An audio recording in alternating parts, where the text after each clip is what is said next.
today's virtual session. We're really excited to get rolling and provide some really great content for you here today. Um, in February of 2018, the Indiana Chamber of Commerce and the Wellness Council of Indiana announced the Indiana Workforce Recovery Initiative.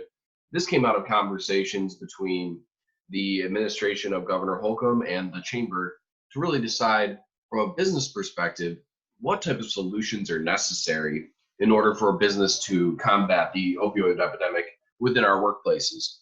Governor Holcomb has done a great job shoring up community supports, prevention, and recovery support efforts. But what can be done in order to understand the impact that this is having on businesses and build and really develop the first of its kind, some evidence-based best practices for the business to not only play a role in combating the opioid epidemic, but also actively supporting individuals who are in recovery from substance use disorder. One great benefit for this program here today is the opportunity for participating employers to receive prescription disposal kits. You'll receive a follow-up email from this, from Aaron, and that will have you give the ability to sign up for up to 600 of these kits for your own workplace. These are a great resource. When you get the little pouches, what you'll do is you can rip off the top, you pour unused medications in, you combine it with some water, you can shake it up, and then you just throw it away in your own trash. It provides your employees with the ability to successfully participate in prevention efforts without having to leave the comfort of their own home. A really important thing to emphasize here is that when individuals do start misusing substances, over 50% of them start with somebody else's prescription.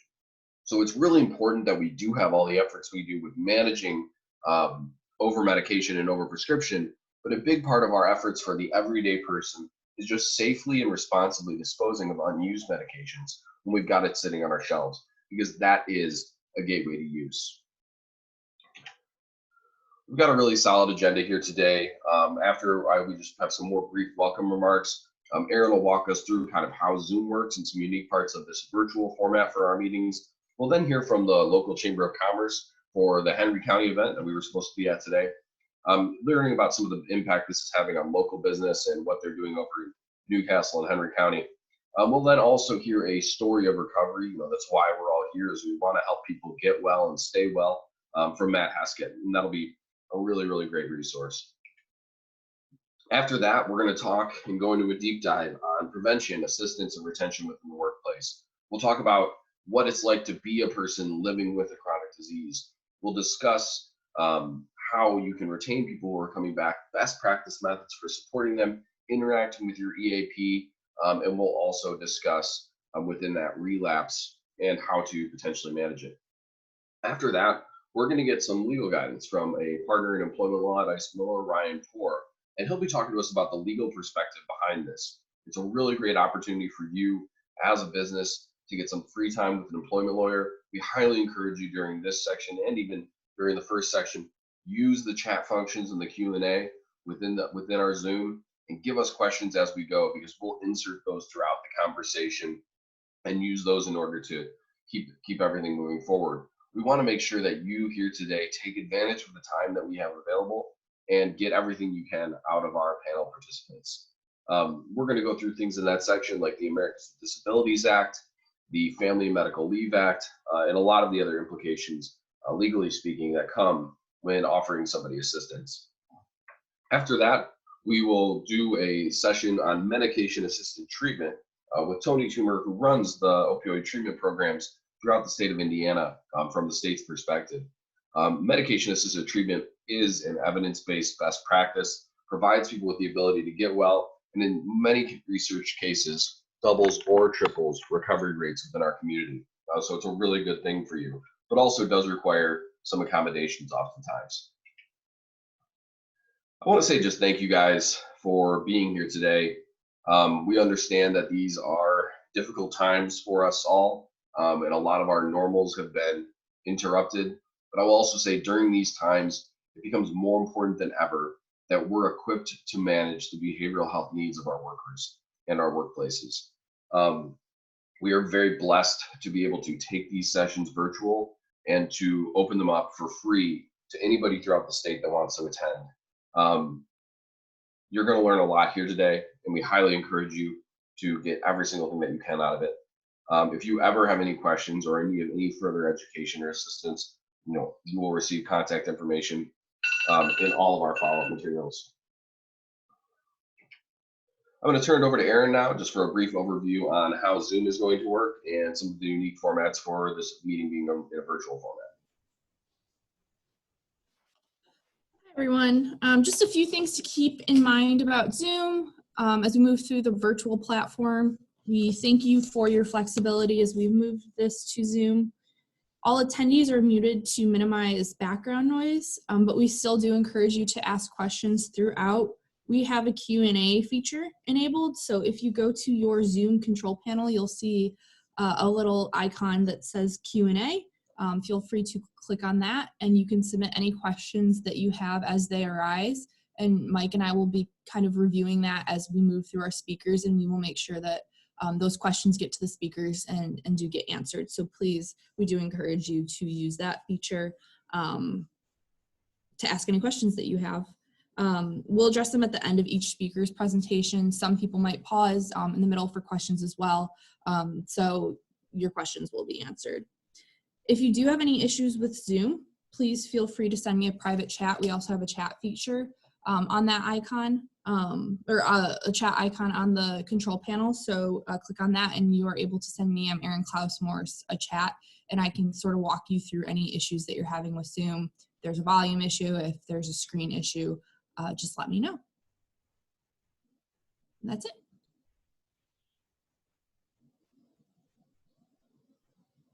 Oh, yes. And if you are attending today, but you did not register, welcome. We're happy to have you. Please feel free to send me a private Zoom chat or to Mike with your information so we can just make sure to capture your attendance information and provide follow-up information. All of these slides will be sent in the follow-up email to this. So we want to make sure that we have your email address so that we can get you those slides. Thank you.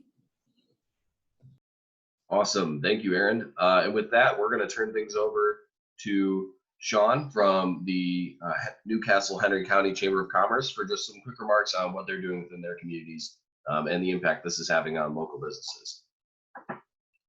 Thank you, Mike. Name is Sean Dufault. I wanted to welcome everyone on behalf of Newcastle and Henry County. I'm the executive director here at the Chamber of Commerce. And this is a timely session to have.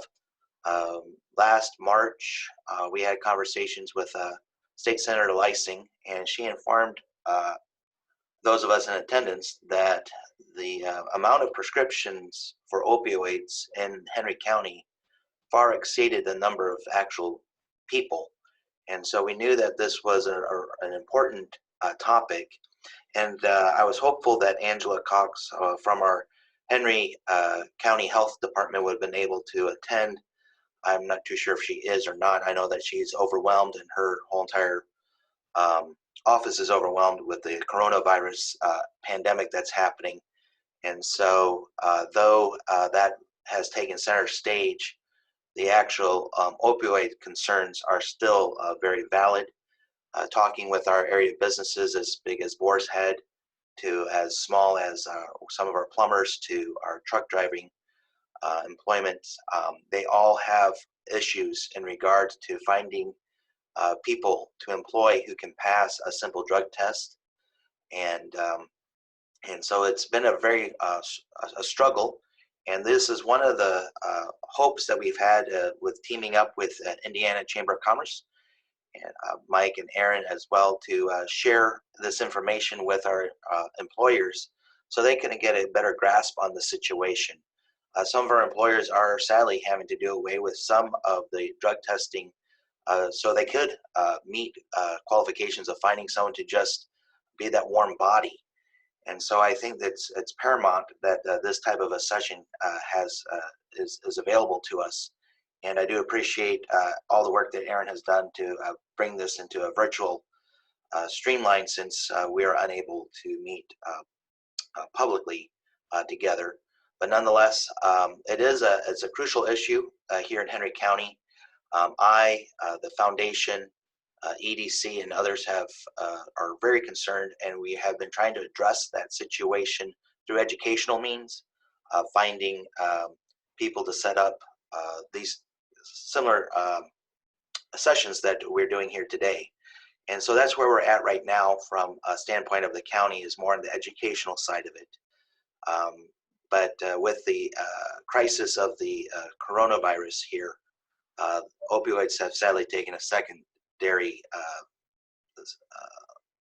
matter, but nonetheless, it's still going to be a relevant and important aspect for our county as well. So thank you guys again. We really appreciate being a part of this, and look forward to what we can learn and to implement here in Henry County to help reduce this opioid situation.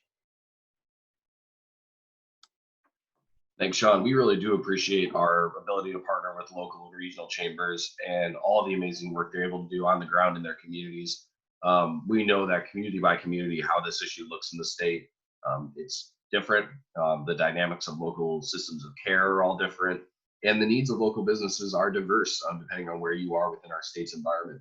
And we definitely do think that we will present some alternatives today that are an excellent difference of decision from dropping drug tests. We do believe that there's some great ways to keep that workforce engaged, provide people with assistance, and help provide resources to our business partners to move things forward.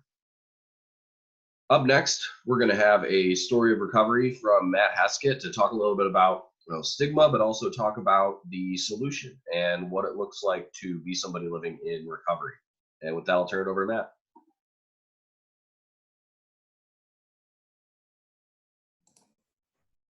Awesome. Can you guys hear me? All right. Well, thanks, Mike and Aaron, for allowing me to be a part of this today. I wasn't sure if this was still going to go on or not with everything going on with COVID right now. I know a lot of my stuff has switched to WebEx and Zoom, so this is kind of my new normal doing this stuff.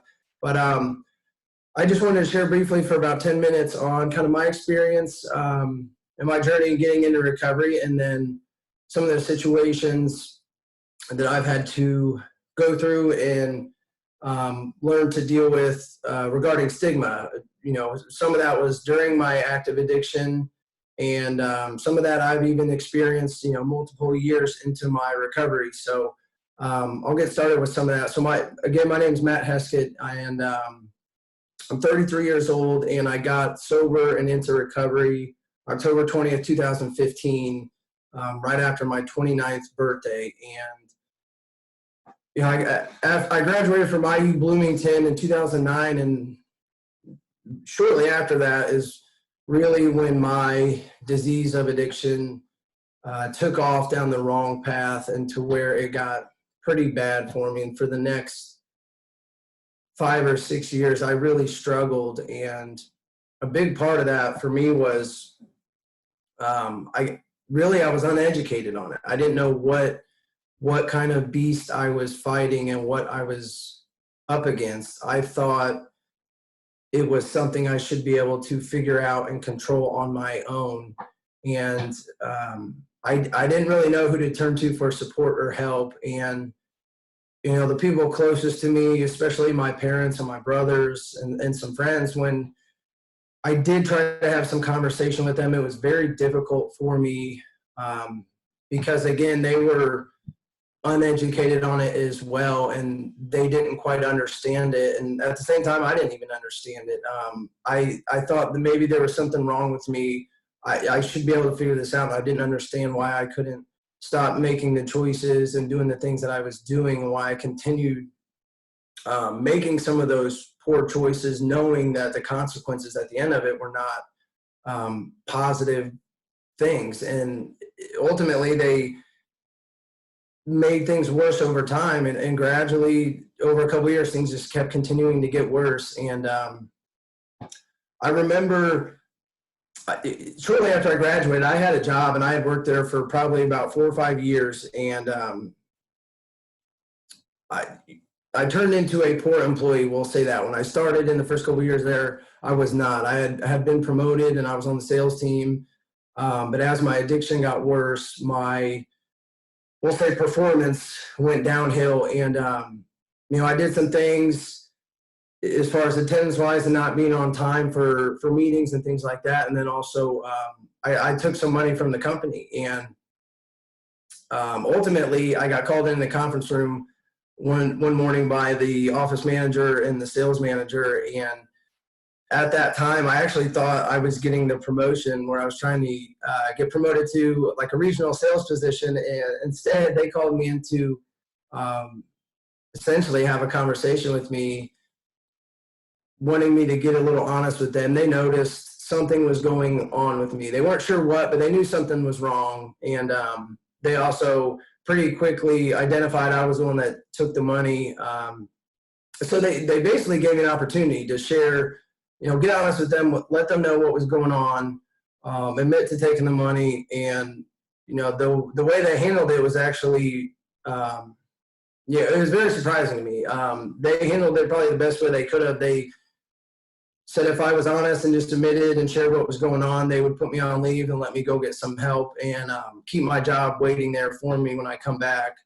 But unfortunately, at the time, I couldn't get honest about it with them, let alone with myself. And I share that because not all employers handle it the way they did. And, I say that from experience. The past couple of years, I worked for a treatment facility, and my role was specifically working with patients who would come in for treatment, whether that be inpatient or outpatient.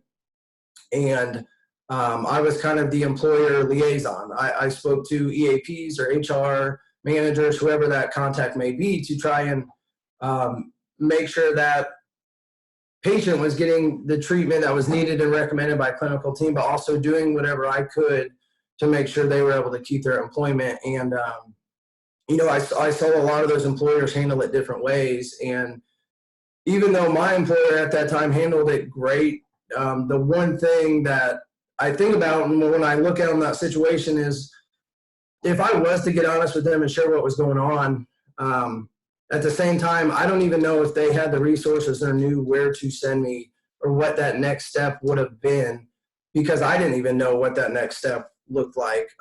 I remember the very first time I went into treatment, and I went multiple times. I remember the very first time I went, I knew nothing about it. I didn't know where to go. I got on the computer with my mother and we Googled treatment facilities in Indianapolis. That is how we found the place that I went to for my first treatment. And I know a lot of that's changed today. And but again, at the time, none of us really knew what we were dealing with. We didn't know where to go. We did not know what resources were available. And in terms of just the stigma that I had dealt with, it was already a tough position for me in terms of just shame and guilt and embarrassment of my situation, that when I heard people use kind of stigma language, to me that had like a negative connotation to it, and it made me feel like I couldn't reach out to people and get that support, or it made me almost buy into what kind of they were saying, and it made me feel like maybe I can't do this thing. Maybe I am, this person that they're saying I am, when really that it was so far from the truth, because I knew deep down that's not who I, was born to be. That was not my purpose. That was not my goal. I didn't wake up wanting to, in class asking, what do you want to do when you're 25, 30 years old? What are your plans for life? That was never my plan. Unfortunately, some of the choices I made, that's ultimately where I ended up. But whenever I heard people speak about it, using words, addict or junkie or whatever the case may be, that made me feel worse about myself. And, today when I share and speak, I say I'm a person in long-term recovery. And there's many people I've met since I've been in recovery that, unless I openly shared with them, they would have no idea of my past and my story. But today I choose to be pretty open about it and share my experience with it, because there's a lot of people that today are still in that position that I was 5 or 6 years ago, where they're embarrassed or have some shame opening up and speaking on it. And so part of me feels like that is why I do what I do and share, because I want to be a voice for the people that maybe are afraid to speak up and use their own voice or feel that they don't have one.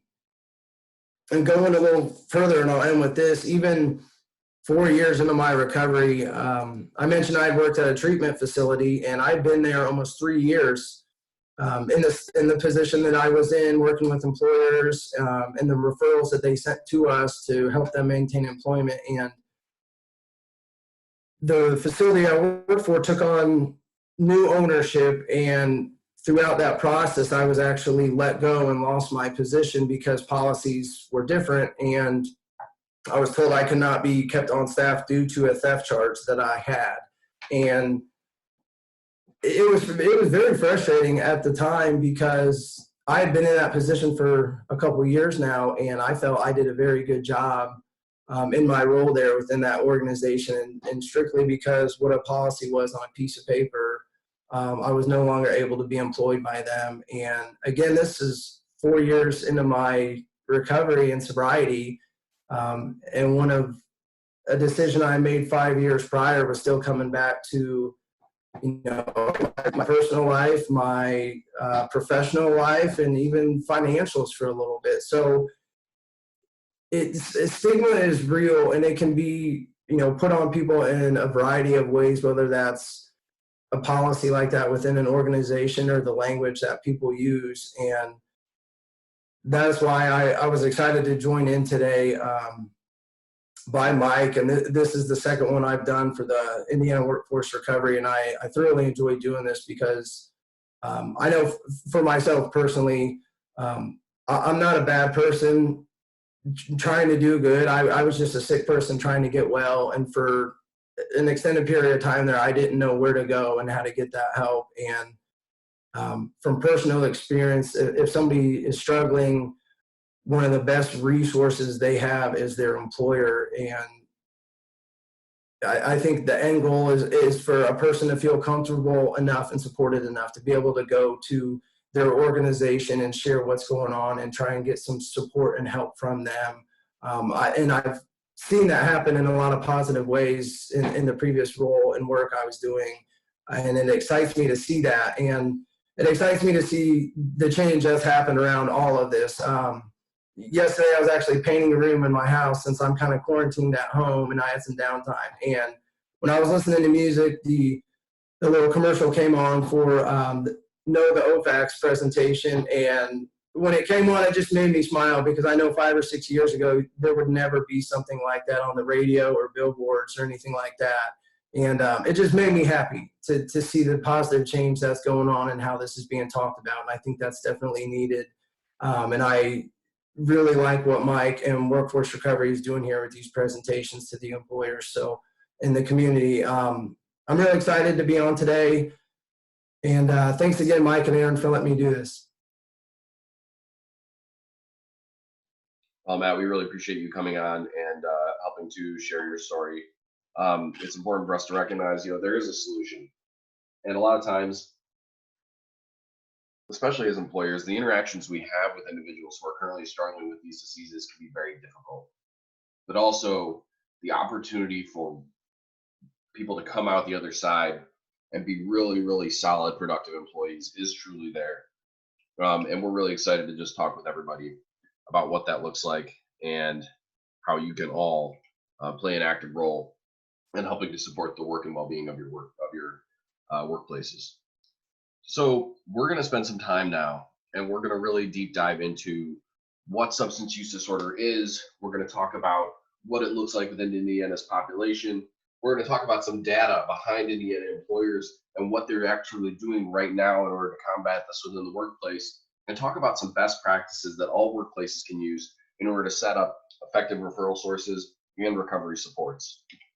So to just kind of set a baseline here, currently there are over 200,000 employed Hoosiers struggling with substance use disorder.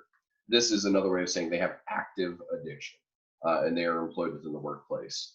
Substance use disorder and addiction are interchangeable words. Substance use disorder is the medical terminology behind addiction, and it's emphasizing that it is a disease, and it's the name of that disease. We see that in Indiana, there are over 40,000 Hoosiers who are entering treatment each year. It's really important for us to recognize that of these individuals entering treatment, we've got about 41% employed, 41% unemployed, only 16.7% who are not actually actively engaged in the labor force right now. And this actually comes as a surprise oftentimes for businesses throughout the state that I interact with. They say to me, Mike, listen, like, these aren't people who are working. These aren't people who are engaged in our workforce. And the answer is definitely shows, and the data shows the opposite of that. These are people who are working and who are actively engaged in our workforce. And it's important to also point out that nationally, that employed percentage was only 25%. This means that in the state of Indiana, as an employer, you're much more likely to have individuals that are entering treatment who are currently employed than they do on the national scale. And this means we need to be equipped to have these conversations, to have these interactions, and to engage with people as they look to get well. When we think about what people are getting into treatment for, it's important for us to recognize the role of alcohol in individuals with substance use disorder. It is a primary driver of people to treatment. We do see that while 51% of people are going solely for drug use, alcohol is still an issue for a large percentage of people who are going to be entering into treatment. And especially when we dive down into that employed percentage, alcohol becomes a bigger and bigger issue. It's important for us to also recognize the types of substances people are using as they're entering into treatment and realizing how that intersects with our workforce. We see that over 800,000 Hoosiers have used an illicit drug in the past month. That means that we are going to be interacting with people who are using illicit drugs. We see a lot of those substances shift from year to year, but really what's maintained the primary is that prescription misuse and alcohol within employed populations are a significant driver of referrals to care. When we think about how people get to treatment, how they're referred, it's also important for us to recognize that not everybody being referred to treatment is being referred by jail. They are the largest single referral source other than self-referrals. But also, if we look all the way down at the bottom of the slide, we can see that only 0.4% of all the referrals to care come from employers in employee assistance programs. This is also an essential part of our conversation today and societally and in our state, because of all of these referral sources, employers and EAPs are the most effective referral source. Individuals referred to care via their employer have the lowest self-perceived need for care. They have the highest lengths of engagement with the treatment system, and they feel the most pressure to enter treatment, and they have the best abstinence outcomes at 1 year and 5 year measurables. What this means is individuals referred by their employers often would not have gotten help if referred by another source. They find better longer-term recovery sooner in their cycle of addiction than individuals who are referred by other sources. So it's essential that we are having a conversation that equips people to have these conversations and make those referrals effectively, because they are able to be very effective. So we're going to take a little bit of time here, and we're going to talk about what addiction is and about substance use disorder. So when we're thinking about how our brains work, it's important for us to recognize that addiction is a chronic disease of the brain.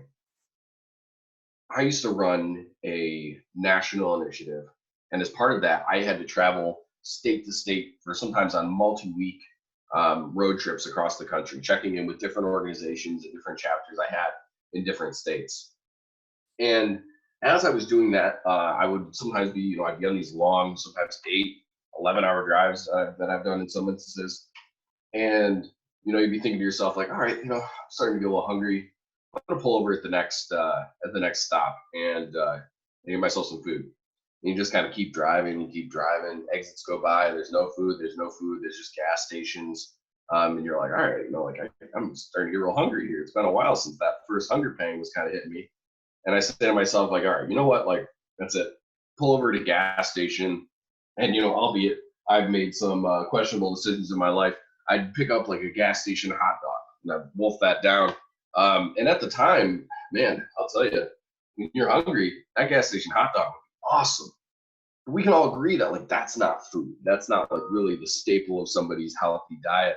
And we've all eaten much better things than that. But at the time, I was hungry, starting to get towards, my equivalent of starving. And therefore, my brain told me, dude, that gas station hot dog was the best thing you've ever had. You need to be eating way more gas station hot dogs. Because how our brains work is they naturally produce reward sensations for behaviors that are positively associated with survival. That's what has allowed us to be on top of the food chain for thousands of years. It's what allows us to continue to grow as a species. It's what makes us have behaviors that allow us to continue to thrive and grow within our societies. We also have these same type of reward sensations that exist for other things that happen in our lives. So I'm a person in long-term recovery from substance use disorder, and I'm very careful about what I put into my body. But despite that, I have opioids flowing through my system every single day. And that's because they naturally do occur within our bodies. So every single time for me, right now, my greatest source of that is my 9-month-old daughter. You better believe every time she giggles, it nearly drops me to the floor, with positive feelings. But we can all think about times where our brains are providing those natural reward responses, whether that's through getting told we do a good job at work, having a great interaction with somebody else at a social event, getting a good hug, anything like that. You get a good grade on a test, you get told that you're doing a good job. Any of these things where we feel afterwards like, oh, that was awesome. The reason that our brains and our bodies tell us that that was awesome is because it's something that's positively associated with survival, and with a lot of times with our tribal instincts. But what happens when the brain becomes the equivalent of starving for that type of interaction? When the brain becomes hungry because it's not getting enough social interaction and its emotional and cognitive and reward behavior needs are not being met, sometimes through behavior, but oftentimes through trauma, mental illness, or another type of issue that's occurring within our minds. All of a sudden, when our brains are starving for that interaction and that reward, and we provide it with the equivalent of a gas station hot dog, whether that's alcohol, marijuana, methamphetamine, heroin, any of these things, opioids, all of a sudden our brain says, dude, that gas station hot dog was awesome. You need to be doing way more of this in your life. And all of a sudden, that behavior begins to become directly associated with our survival, where our brains begin telling us this is filling a need that you are not meeting otherwise. You need to do this more. And over time, our brains become hijacked. Because what occurs within our brains as we continue to use these substances, unlike these other things that I'm mentioning, whether it's doing a good job holding your baby, those all do produce euphoric response, but they do so in a natural and proportionate manner. These substances are tailor-made to disproportionately affect to our brain's reward response pathways and our opioid receptors and other receptors in our endorphin processes. And in doing so, they overstimulate those receptors to the point where to adapt, the receptors both expand and break down, which produces the effect that we call tolerance, which means that it takes more and more of the substance use in order to create the same euphoric effect. But after a time, that euphoric effect even goes away, because not only does this expansion of those pathways and the channels that are being driven into these brain pathways, not only does that produce the need for more of the substance to produce the same reward response, it also means that when we're doing those healthy things that I was talking about before, those don't produce the same reward response as they used to. So all of a sudden, holding my baby, getting told I do a good job, showing up to work on time, any of these things aren't even going to hit my threshold for normal, because the pathways that those reward responses go down have been hijacked by that substance use. And all of a sudden, in order to feel like I'm having a good day at work, in order to enjoy a movie, in order to have a good date, in order to do anything and feel like I can enjoy it and be even normal, I have to be using that substance.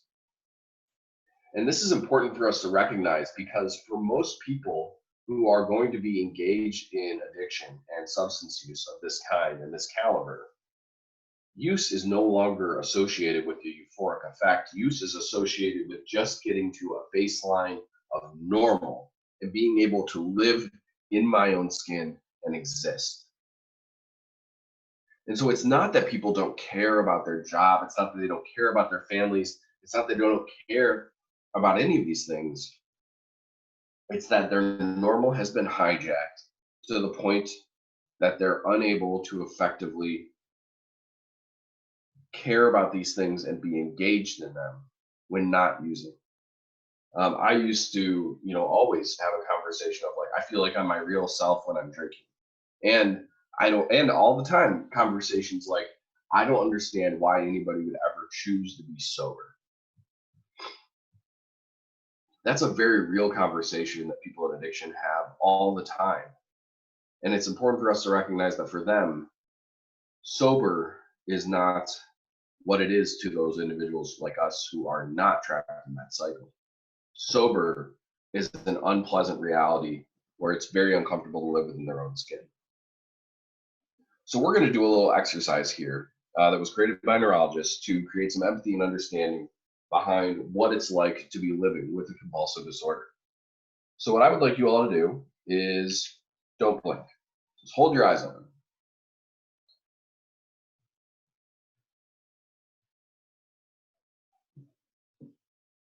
All right, you can blink. Not that I can see any of you anyway, but if you're still holding your eyes open, you can blink. What do you feel when holding your eyes open?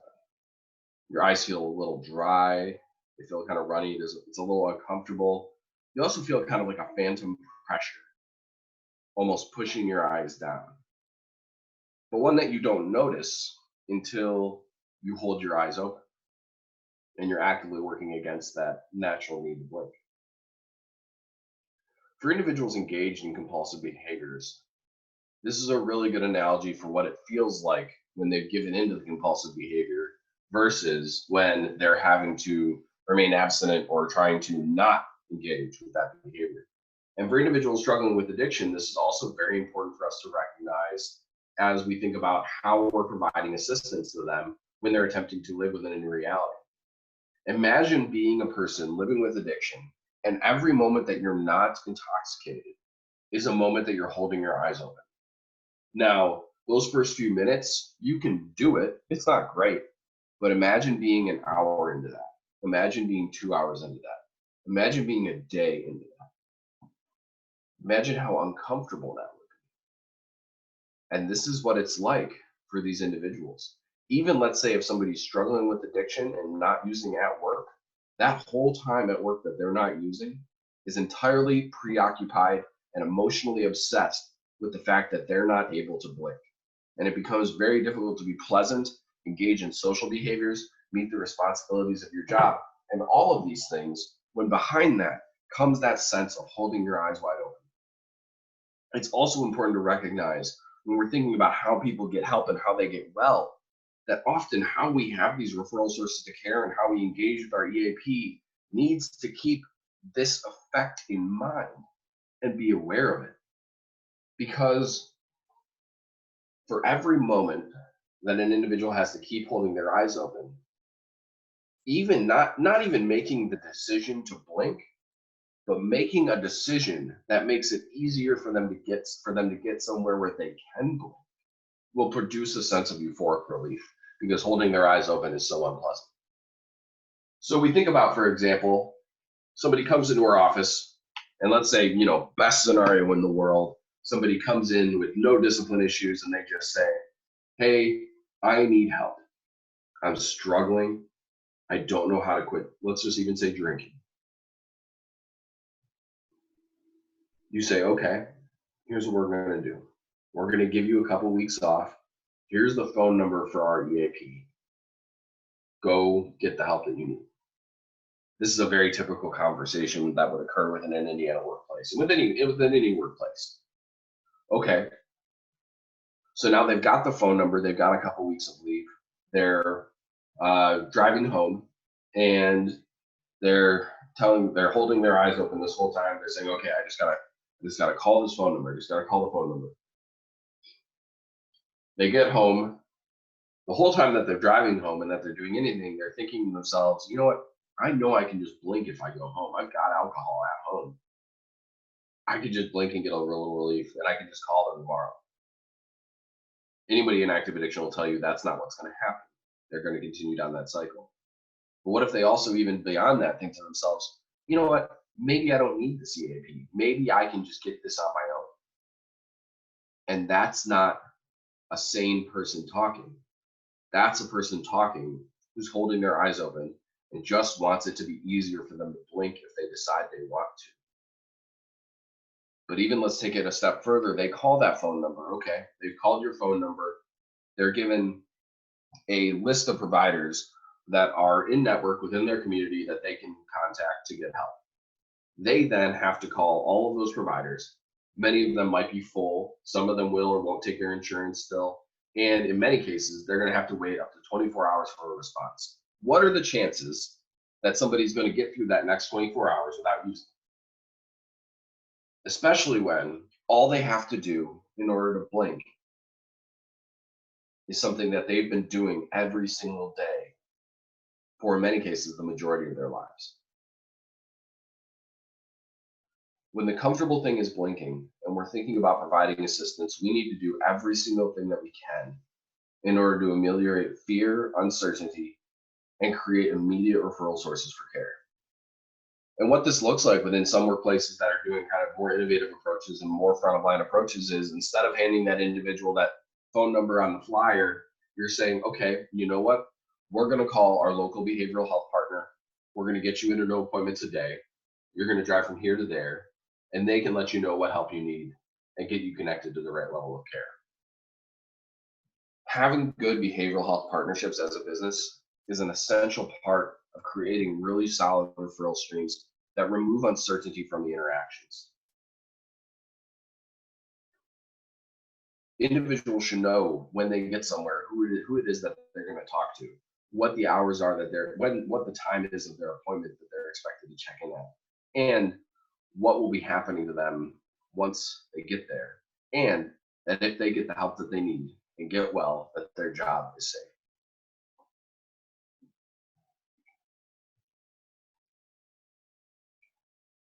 I really like this quote,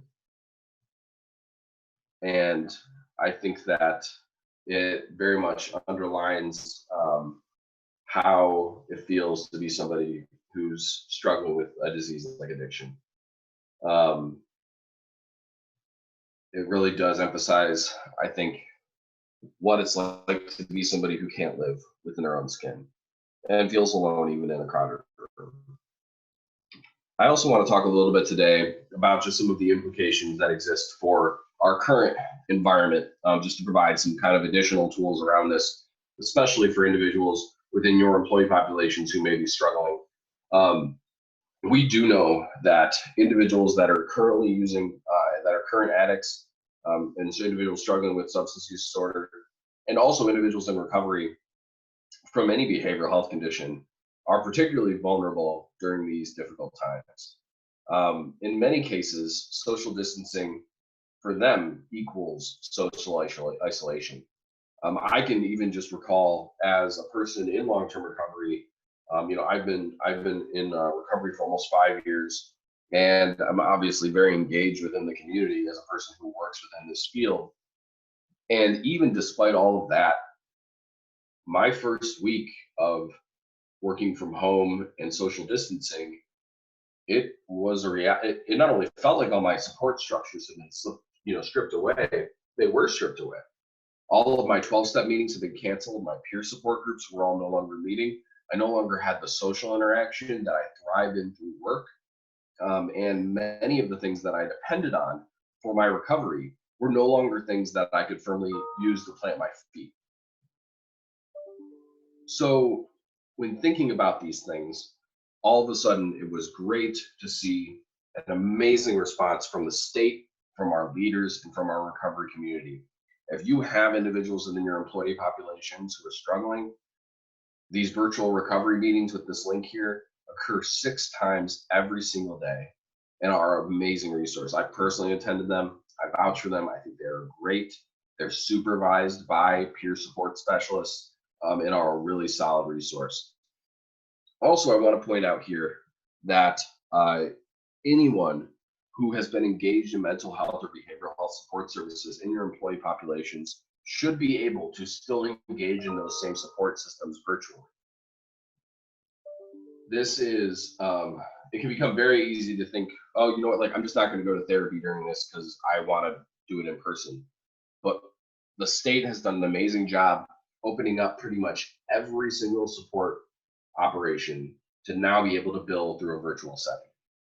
So if you were engaged in some type of behavioral health support, regardless of what that is, please encourage people who have disclosed that to you and make sure that they are getting the help that they need. Even if it's just you reaching out to somebody who's already disclosed to you that they're managing a behavioral health condition and saying, hey, I just want to check in and see, is there anything we can do to support you during these difficult times? You don't need to mention their disability. You don't need to mention exactly what they got going on, but just let them know, hey, here are some resources that have been shared with us. Please call them. For individuals within your employee population who are having trouble with any resource issues within Indiana, 211 is an amazing resource. I personally have used it over 30 times to help individuals navigate treatment and to find admissions. I've used it to find recovery residences for individuals, and I've used it for identifying homeless shelters, food pantries, and a number of other services available throughout the state. I highly encourage people to share this number with their employee populations to help them get the help that they need, because it is a really, really well-run resource by the state.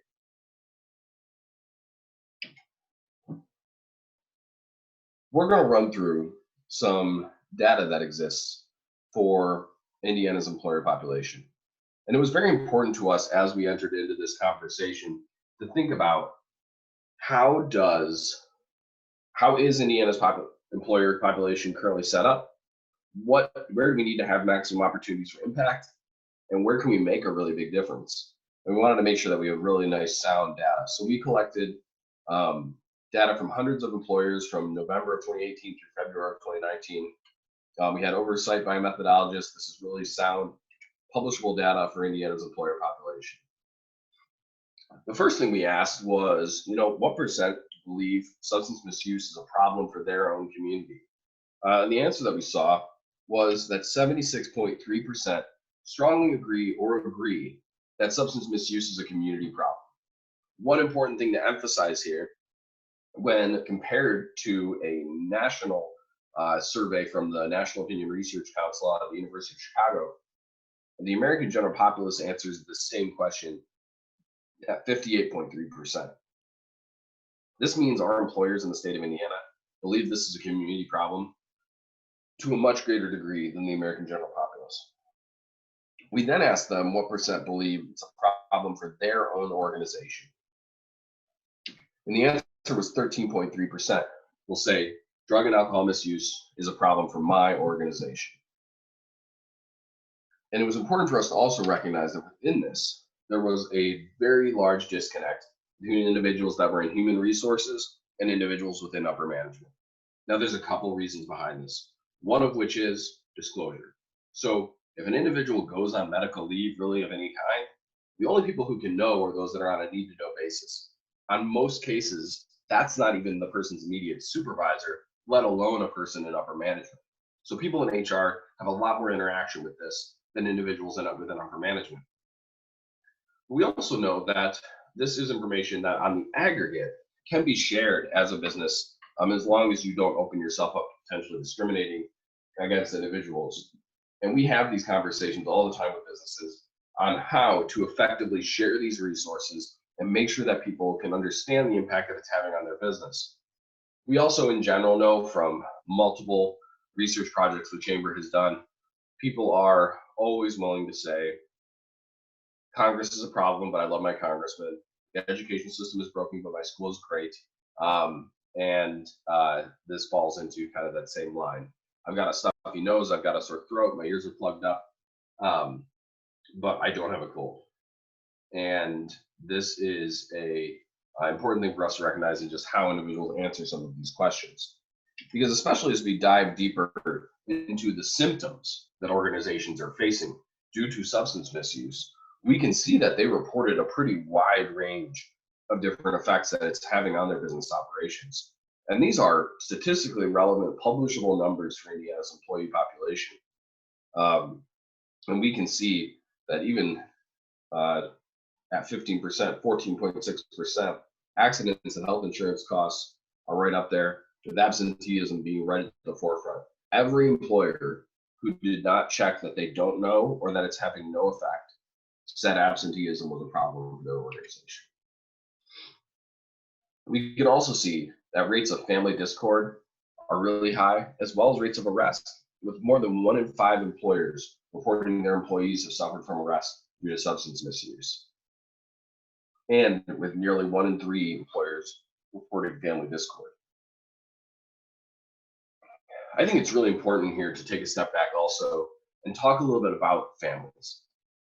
So one of the side effects from the stigma of this disease is that when families are engaging in conversations on this issue, they often can't rely on many of the same support mechanisms that they used to when they're dealing with other types of illnesses within their family.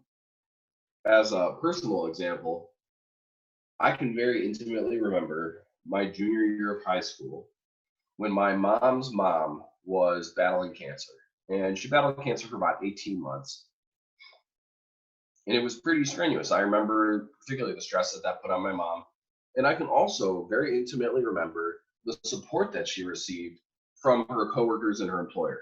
Being able to take time and go take my grandma to doctor's visits, and coming home with, casseroles and people volunteering to watch us kids while she was off engaging in doctor's appointments, and all of these things and most of all, just her talking about the support she got from being able to talk about it at work. And many of us are in this position right now where we're adults caring for other adults, we're adult caregivers.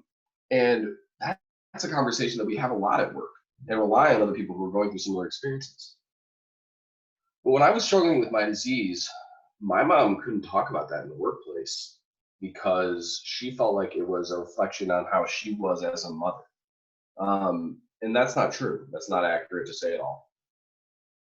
But it also shows that we likely have people, even if you say to yourself, I don't have employees who are struggling with addiction, I would know. You absolutely have employees who have loved ones that are struggling with this disease. And thinking about how you communicate that to them and how you have conversations with them and how you are prepared to offer support in the event somebody comes forward is very important. This is an amazing place to engage with your EAP and use things like family counseling sessions and individual counseling sessions even that are covered in order to help somebody get just some immediate therapy and care about themselves for a little bit. The most frequent thing I will ever tell anybody who tells me I've got somebody who's the mom of somebody, the brother of somebody, the friend of somebody struggling with addiction, and they're asking me what I can do to help, is focus on what you can do in order to help that person. Even if it's the mom or dad or father or brother of anybody struggling with this disease, ask them what they're doing in order to take care of themselves, and make sure that you're focused throughout that conversation on their well-being, because likely they have not thought about themselves in a really long time as they've been dealing with somebody struggling with this chronic condition. So we then assessed across a number of variables what percentage of businesses are reasonably equipped to help somebody who's in need of treatment or education. And the answer is actually about 40 to 50% of employers in the state are reasonably well equipped, as in they have a plan for directing people to assistance, they're familiar with the services in their county, they're using data when making decisions, and they've got set procedures for supervisors and managers to follow when somebody might be misusing drugs or alcohol. Now, a couple important things to highlight here. First off, those organizations that are using pharmacy and claims data when making decisions are more equipped by almost 20% across every measurable for capacity to deliver care. If you're not currently using claims data or pharmacy data when making decisions, engage in a conversation with your broker or your pharmacy benefits manager. And if that conversation doesn't go anywhere, contact us and we can help you talk about the talking points you need in order to navigate those conversations. Employers of almost any type and any size are able to get certain types of information on an aggregate scale about employees. You're never going to be able to see on an individual basis, let's say, who's been prescribed an opioid. But knowing how many people under your benefits plan have been prescribed opioids within the past year, or even more aggregate, how many opioids have been prescribed under your plan within the last year, these are the kinds of things that you're able to see. So that way you can know, okay, do we need to do a safe prescription use campaign? Do we need to do a disposal campaign? What kind of things do we need to do in order to effectively manage these issues? And what's our risk within our employee population? It's also really important to point out that only 10% of employers report any level of satisfaction with the local services available within their community. This is for a couple reasons, one of which is just different worlds having ineffective communication with each other. And what I mean by that is when an employer typically refers somebody to somewhere for care or has a referral source of this type, there's a certain level of communication that they expect from that partner. And that's not something that's been typical of Indiana's treatment community with our employer partners.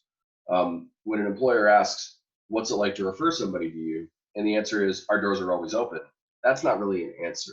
It needs to become more of, call this person. They will tell you when to go, what door to come into, provide you with a step-by-step process of how to engage with the treatment services. Another part of this narrative is also that for a long time, when an employer engages with somebody that needs help, we're just sending somebody off for treatment.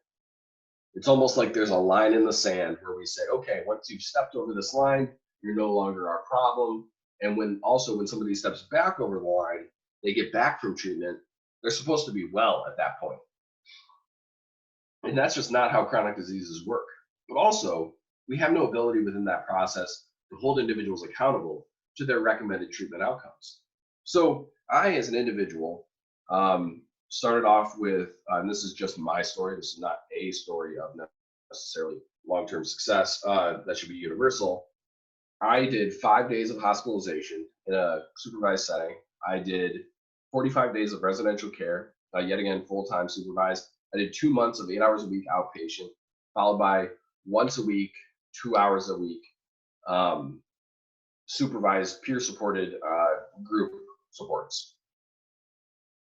Now, at every point in that process, I did what the doctor recommended, but I could have said, no, I need to go back to work. I'm going to go do this other thing instead. For you as an employer, especially when setting up second chance systems, an important thing has to be creating accountability within that support structure. So where if an individual just decides, no, I'm not going to do what the doctor says, they can't come back to your workplace. You need to be part of both the carrot and the stick that says, we need you to get well so you can be an effective employee and we can support you through this difficult time. As I said before, and I want to just emphasize again, individuals who are referred by employers stay engaged in treatment longer, they've got better abstinence-based outcomes, and they've got the lowest self-perceived need for care. And there were over 31,000 Hoosiers in 2016 who said, I want help, I need help, but I'm not going because it's going to have a negative impact on my job. And we know for employers that these are exactly the kind of people that you want to get help. If somebody wants help and they say they need it, come on in and have a conversation. But those conversations are also very rare. Of all the reasons that people need help and want help and don't go, we know that the employer has the ability to influence a large number of them. And over 70% of employers do believe addiction is a chronic disease, should be managed like other health conditions, but at the same time, a Hoosier who fails a drug test is as likely to be terminated as they are to be referred to care. And we also assessed what percentage of companies would hire somebody who's previously failed a pre-employment test, but then comes back and tests negative after participating in a verified treatment program. And the answer is very surprising. Only 6% of organizations in the state were willing to hire somebody who's previously failed a drug test with their organization, even after being cleared by a drug and alcohol professional. This has massive implications on our workforce, and it's something we're very directly looking to address and have made really good steps on. All of these slides will be sent out to you following the presentation. So I just want to emphasize that as I move through a couple things really quickly. There are a large number of components to a best practice drug-free workplace, and a lot of them really just involve consistent communication and consistent processes. People need to know what will happen if I come forward, what will happen if I fail a test, and what will happen if I get referred to treatment. Fear is the number one thing that a chronic behavioral health disease can rely on, because in producing anxiety, it can tell individuals, I can't come clean to my employer, I can't get well, because if I do, I'll be fired.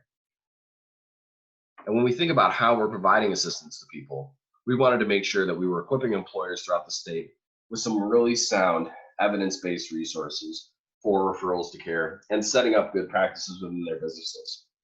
So we talked a little bit ago about how people were not willing to hire individuals who previously failed tests within their organizations.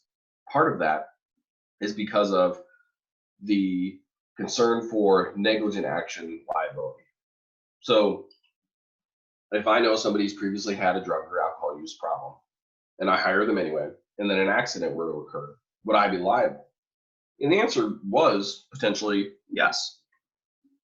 So we worked with state legislatures, with our state legislature and a number of other partners to produce House Enrolled Act 1007, the Indiana Substance Use Treatment Law, in the spring of 2018 in the legislative session.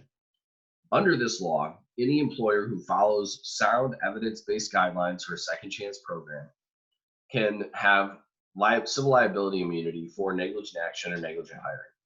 Also, an individual's participation in treatment is not admissible as evidence in civil court. This is very important for you as an employer because it means you can have the protections that you need in order to have a really good second chance system and still help people and not have that risk opened up for your business. We also, along with these guidelines, produced a 7-part video toolkit outlining kind of just some really deep dive issues into exactly the kind of topics we're going to talk about today. All of the links to these resources will be sent to you in your follow-up communications. If you're a business also that is looking to implement these systems and you're saying to yourself, where do I start and where do I begin? We've heard this from a large number of businesses.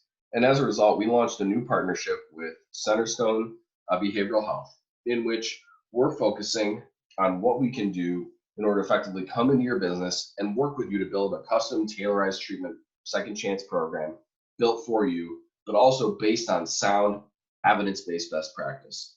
We have a number of companies in the state who have really great operations occurring, and we have the ability to set up a system that gives you a vetted behavioral health provider in your community, allows you to have direct referral sources for care, and also sets up a system of care team within the workplace that can actually actively discuss individuals in recovery as they come back to work and help to connect them with community supports and resources that they need in order to effectively navigate care. Because at the end of the day, employee engagement is recovery support. The number one predictor of success in long-term recovery is the development of what's called reciprocal social relationships. This is a relationship in which I need you and you need me.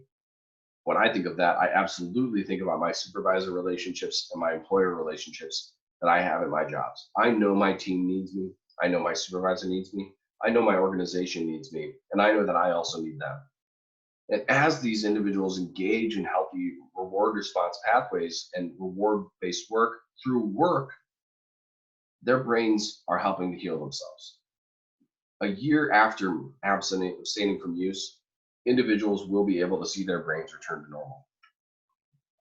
And in many cases, dealing with somebody who is actively coming back from a treatment stint is going to be the same as in engaging with somebody who's recently, let's say, had a heart attack.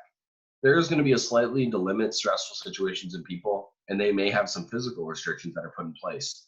I will also say, anecdotally, the most common thing you're going to see is slight emotional volatility. A lot of this is because their brain is repairing itself. There doesn't need to be a concern for violence, but for example, for myself, I, in active use, was a person who never cried. And yet, when I got into early recovery, every Subaru commercial or little thing would just make me burst out in tears. And that's because different emotional centers within my brain have been suppressed by that constant substance use for so long and we're now just starting to repair themselves and open themselves back up. If you have individuals who are experiencing this, just let them know, hey, listen, what you're feeling is normal. What can I do to support you? You know, we really appreciate what you're doing. In general, relapse is one of the main concerns employers have when dealing with people who have been struggling with substance misuse.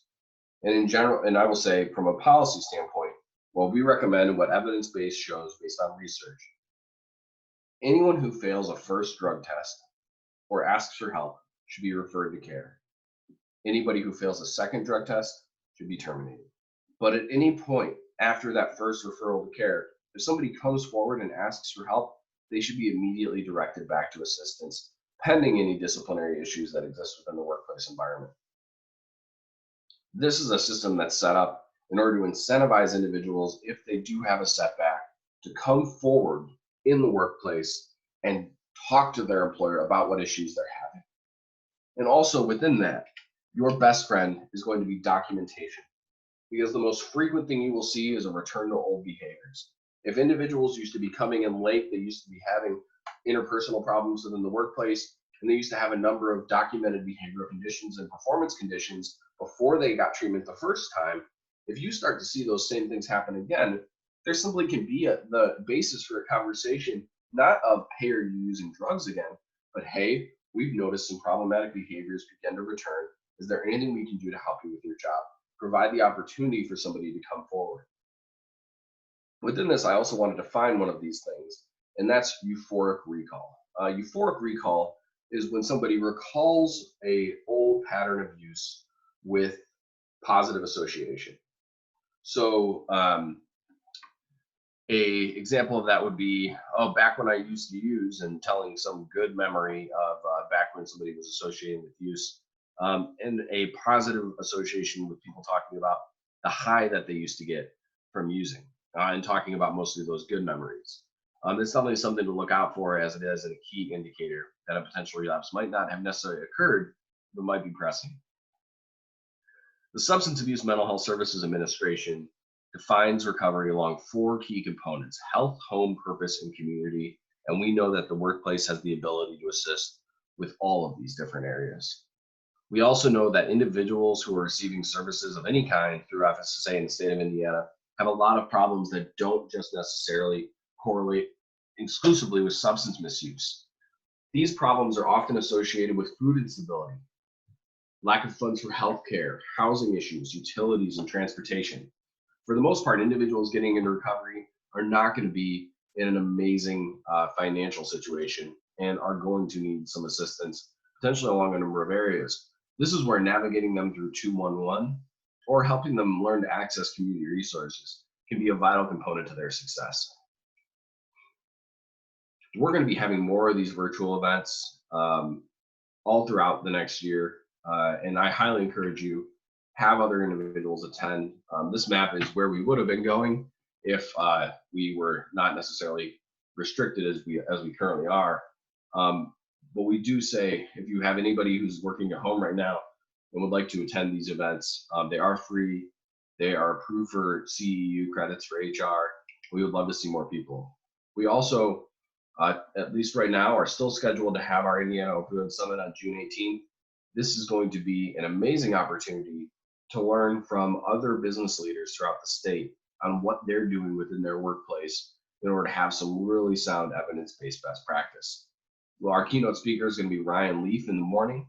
He's a former college and NFL quarterback. He was the second pick in the draft that brought Peyton Manning to Indianapolis, and has an amazing behavioral health story of his own struggle with addiction and mental health issues. Our lunch keynote will be Chief Justice Loretta Rush. We are currently evaluating the date for that summit, and we will make sure to keep all of our events in line with recommendations from the State Department of Health and public safety experts. I want to say thank you again to just all the partners we have who make this program possible. We've now delivered this program to over 700 employers throughout the state of Indiana, and we have provided resources to thousands and thousands of employers face-to-face throughout the state, and that would not be possible without all these great partners and the resources that they provide to us in this endeavor. with that, I will turn it over for questions. It doesn't look like we have anything in the Q&A, but feel free to enter anything in, and we'll leave that open for just a minute prior to break.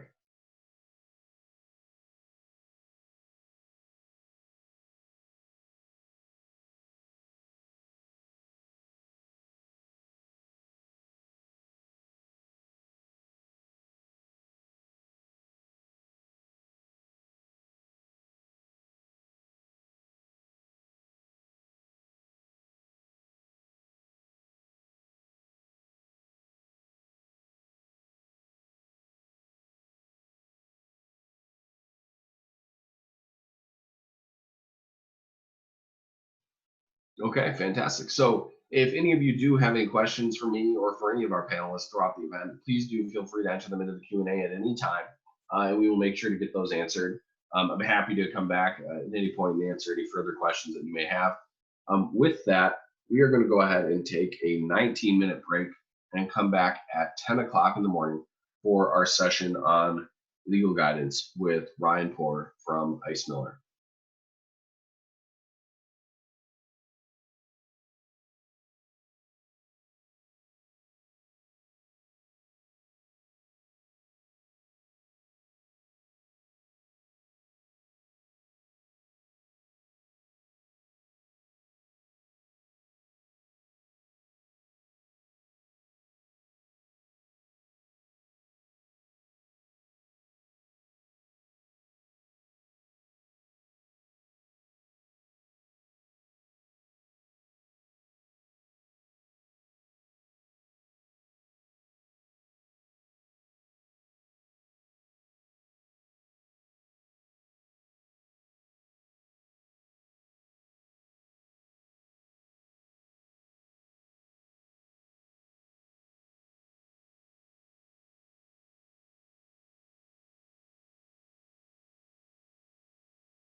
to only give a medical evaluation as to the particular job functions. There are some states like California that do require that any medical examination be limited only to job-related questions and concerns. However, if the employer ultimately decides to deny employment, the reason that they're denying employment on the basis of the medical information has to be job-related. And it has to be what they call consistent with business necessity, which is some individualized reason that relates to the fact that the person can't do the job safely, or the person can't do the job, perform the essential job functions, or is a danger to themselves or others. So I'll give you an example of this. You do a post-offer medical evaluation, and it comes back that the person has a bad back and has had 7 back surgeries and is severely limited in their ability to lift. Now, in some situations where the job entails a heavy amount of lifting, or the job entails a significant amount of physical exertion, that may be job related, and it may be consistent with business necessity to deny employment if the medical provider agrees that that's problematic.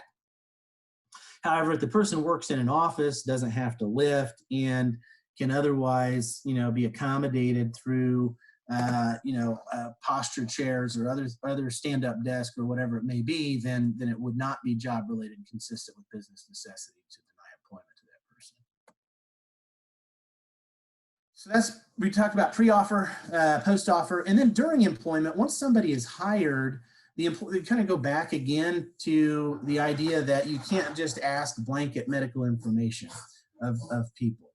You can't just ask if someone has, in our context, a history of addiction. You can't ask if someone is an alcoholic. You can't ask if someone has depression or anxiety, or require people to self-identify as a general blanket matter.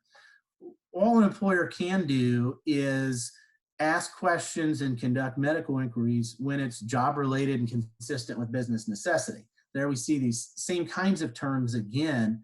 The job-related component in this context is there's something about what the employer knows or needs to know about this that's related to the job.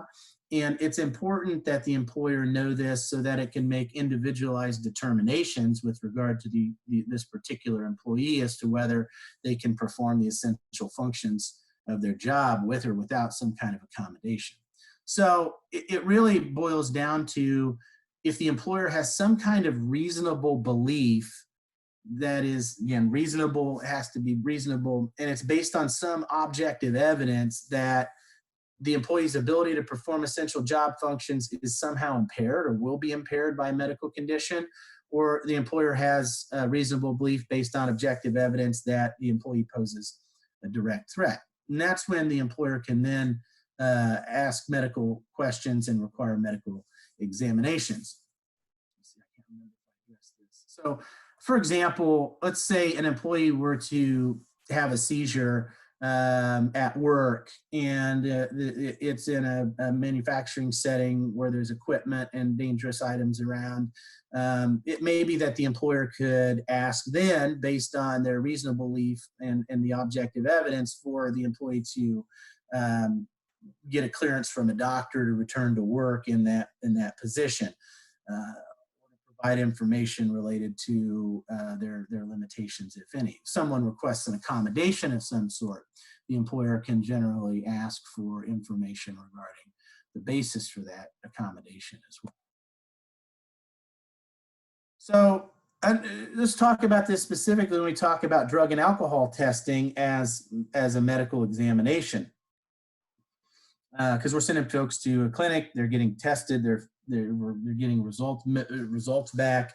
Under the ADA, a test to determine the illegal use of drugs is not a medical examination. There's a specific exemption in the ADA for tests to determine the illegal use of drugs. And again, notice the terminology that is used is not the use of illegal drugs, but the illegal use of drugs. And that is not a medical examination, and that's why absent some state regulation, which there is none in Indiana, that an employer is allowed to do a pre-offer drug test, random drug tests, for cause drug tests, or post-incident or accident drug tests. But one little wrinkle here is that there's no such exception for alcohol testing. So while the ADA specifically says a test to determine the illegal use of drugs is not a medical examination, there is no such exception for a test to determine the use of alcohol.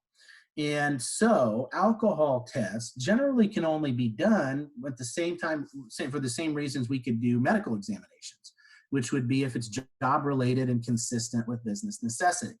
And that would be a situation where you would generally have some individualized reason for submitting the person for alcohol testing. It may be that you have reasonable suspicion based on objective individual criteria that the person may be under the influence of alcohol, or it may be that there's been some kind of accident, which it's reasonable to assume there may have been some impairment in some way, but generally it has to be related to the job, and it has to be an individualized reason that you're sending the person for alcohol testing. I'll just note, without going into any great detail, that there are some private versus public employer differences. Public employers are subject to the Fourth Amendment and search and seizure issues, and so there are some higher levels of testing that a public employer has to generally have in order to engage in those tests versus a private employer, non-public employer. So what about prescription drugs?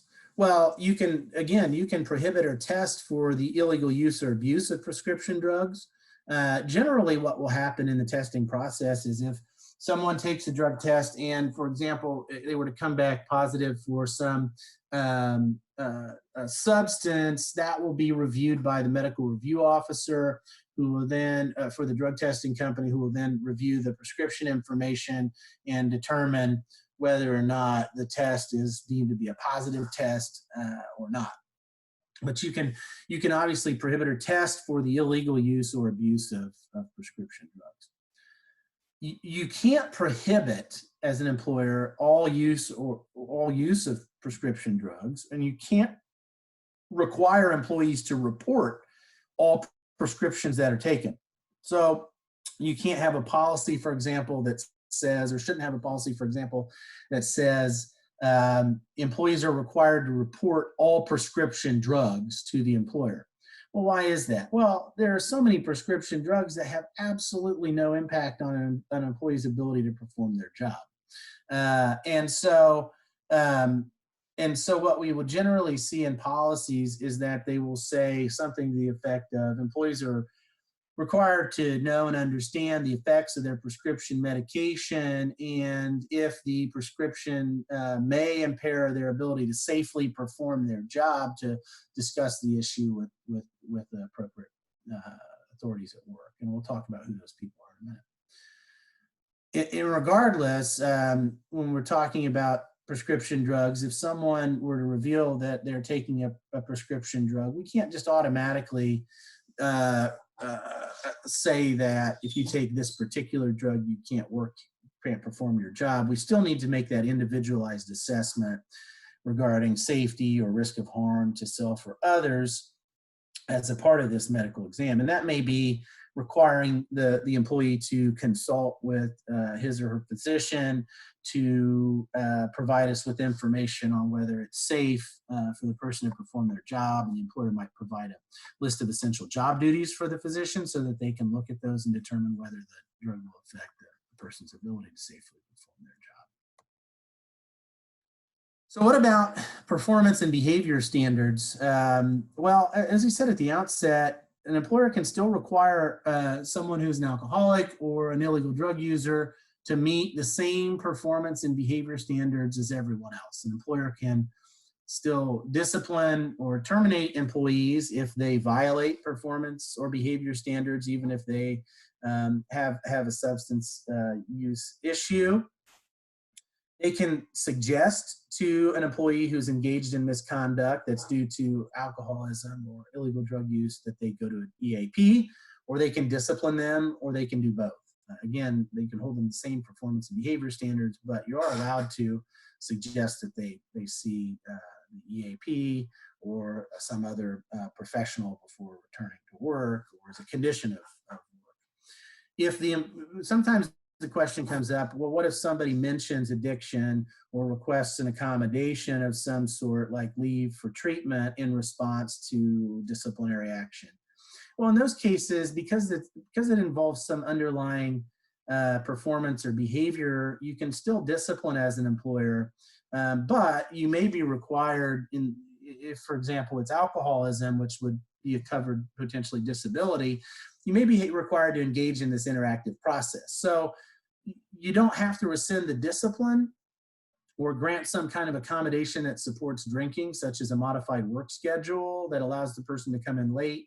But if it's not a terminable offense and the person raises the issue with you that they may need an accommodation, then you would, as an employer, would have a duty to discuss that in the interactive process with them to determine whether there's some modification that you can provide that will allow them to, ultimately perform their essential job functions, like leave for treatment being the most prominent one. So some possible accommodations that come out of this for potential addiction issues are all dependent on what we call the interactive process. And that really is just what is intended to sound like.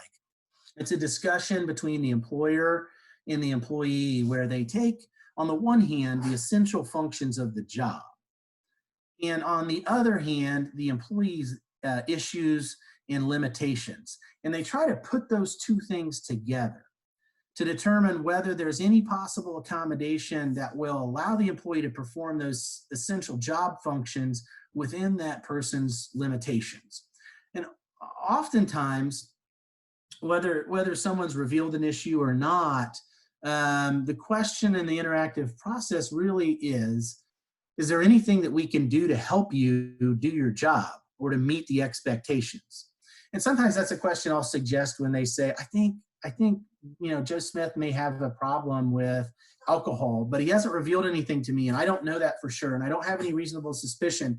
But at the same time, I don't want to, that's the rumor mill.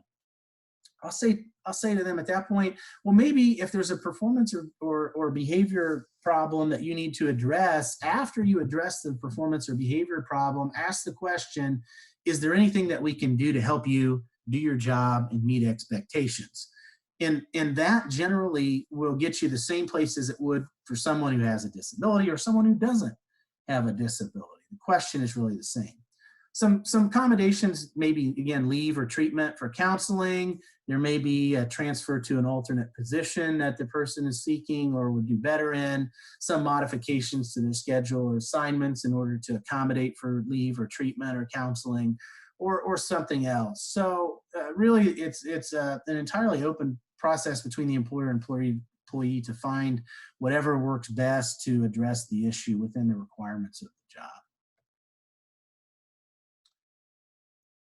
Last chance agreements, that is when someone has violated a workplace policy and it's related either to alcoholism or substance use or some other kind of condition. Generally, an employer can offer to have a last chance agreement in lieu of termination. And it's okay for the employer in those situations to have an agreement that we're not going to terminate you, but in exchange you have to seek substance abuse treatment, you have to refrain from further alcohol or drug use, you have to avoid further workplace problems. And many employers will use last chance agreements as a way to give folks another opportunity or an opportunity to take advantage of these EAPs and other counseling processes that are out there and retain their employment. So the final part of the ADA that's important, again, to talk about is the confidentiality aspect.